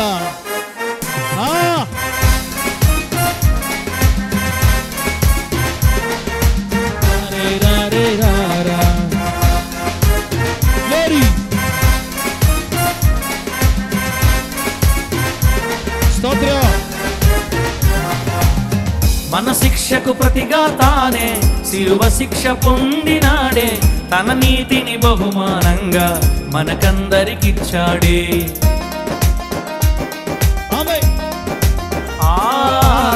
మన శిక్షకు ప్రతిగా తానే శిలువ శిక్ష పొందినాడే, తన నీతిని బహుమానంగా మనకందరికిచ్చాడే. చెడిపోయిన స్త్రీని అమ్మాని పిలచి, కరుడుగట్టిన కఠినాత్ములకు రక్షణనిచ్చాడే. చెడిపోయిన స్త్రీని అమ్మాని పిలచి, కరుడుగట్టిన కఠినాత్ములకు రక్షణనిచ్చాడే. లోకమునేలు అంధకారమును పారదోలినాడే, లోకమునేలు అంధకారమును పారదోలినాడే. ఆది సర్పము తలను సిలువలు చిరుగదొక్కినాడే. సందడి చేద్దామా ఈ క్రిస్మస్ కాంతులలో, చాటి చెప్పుదామా క్రీస్తేసుని ఆగమనం.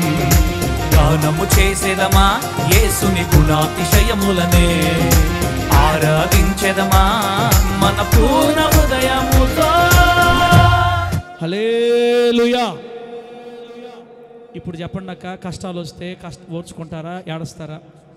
నేనైతే ఓర్చుకోవాలని, సంతోషించాలని, నిలబడాలని, నా ప్రభువులోనే నిలబడాలని కోరుకుంటున్నాను. చూద్దాం ప్రభు ఒకవేళ అవకాశం ఇస్తే మీరు చూస్తారు.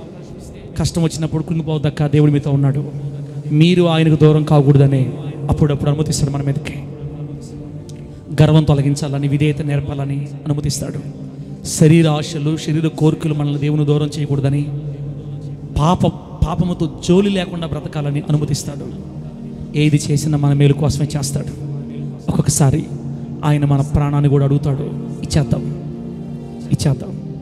ఒకవేళ అవకాశం మనకు వస్తే ఖచ్చితంగా ఇచ్చేద్దాం అక్క. ఆయనకంటే ఎక్కువ మనకేం లేదు. మన తండ్రి కంటే మనకి ఎక్కువేం లేదు. మన కోసం ప్రాణం పెట్టాడు కదా, ఆయన కోసం కష్టపడలేమా? మన కోసం తన ప్రాణమే పెట్టేశాడు కదా కసిరులో. మనం దేవుడి కోసం కష్టపడలేమా? అన్నీ పాస్ అయితేనే సంతోషమా? ఫెయిల్ అయితే మనం ఓర్చుకోకూడదా? ఉద్యోగం వస్తే సంతోషమా? ఉద్యోగం పోతే ఓర్చుకోకూడదా? లక్షలు సంపాదిస్తే సంతోషమా? అప్పులైతే ఓర్చుకోకూడదా? అందరూ పొగిడితే సంతోషమా? తిడితే ఓర్చుకోలేమా? అందరూ బూతులు తిడితే ఓర్చుకోలేమా? అక్క, ఓర్చుకుందాం. ప్రభు అయిన యేసుక్రీస్తు వారు మనతో మాట్లాడుతున్నారు. మాసిదోనియా సంఘాల వారు బహుశ్రమల వలన పరీక్షింపబడగా వారు అత్యధికంగా సంతోషించడి. ఈరోజు నుంచి మంచి తీర్మానంతో వెళదాం అక్క. ఎన్ని కష్టాలు వచ్చా జంకొద్దు. నీ వల్ల కావట్లేదా? ఒకే మాట చెప్పు, అయ్యా నేను బలహీనరాలు అయ్యా, నా వల్ల కావట్లేదయ్యా, తట్టుకునే శక్తిని అయ్యా ఏడు దేవుడి దగ్గర ఆయన శక్తినిస్తాడక్క. చిన్న పిల్లలు చనిపోతున్నారక్క దేవుని కోసం బయట. 20 ఏళ్ళు జైలు, 10 ఏళ్ళు జైలు దేవుని కోసం. మన దేశంలోనే అనుభవిస్తున్నారు శ్రమ. అక్క, కళ్ళు మూసుకొని ప్రార్థన చేసుకుందాం. దేవుడి మాటలు మనకు ఆశీర్వాదకరంగా మార్చి వర్ధన చేయను కాక.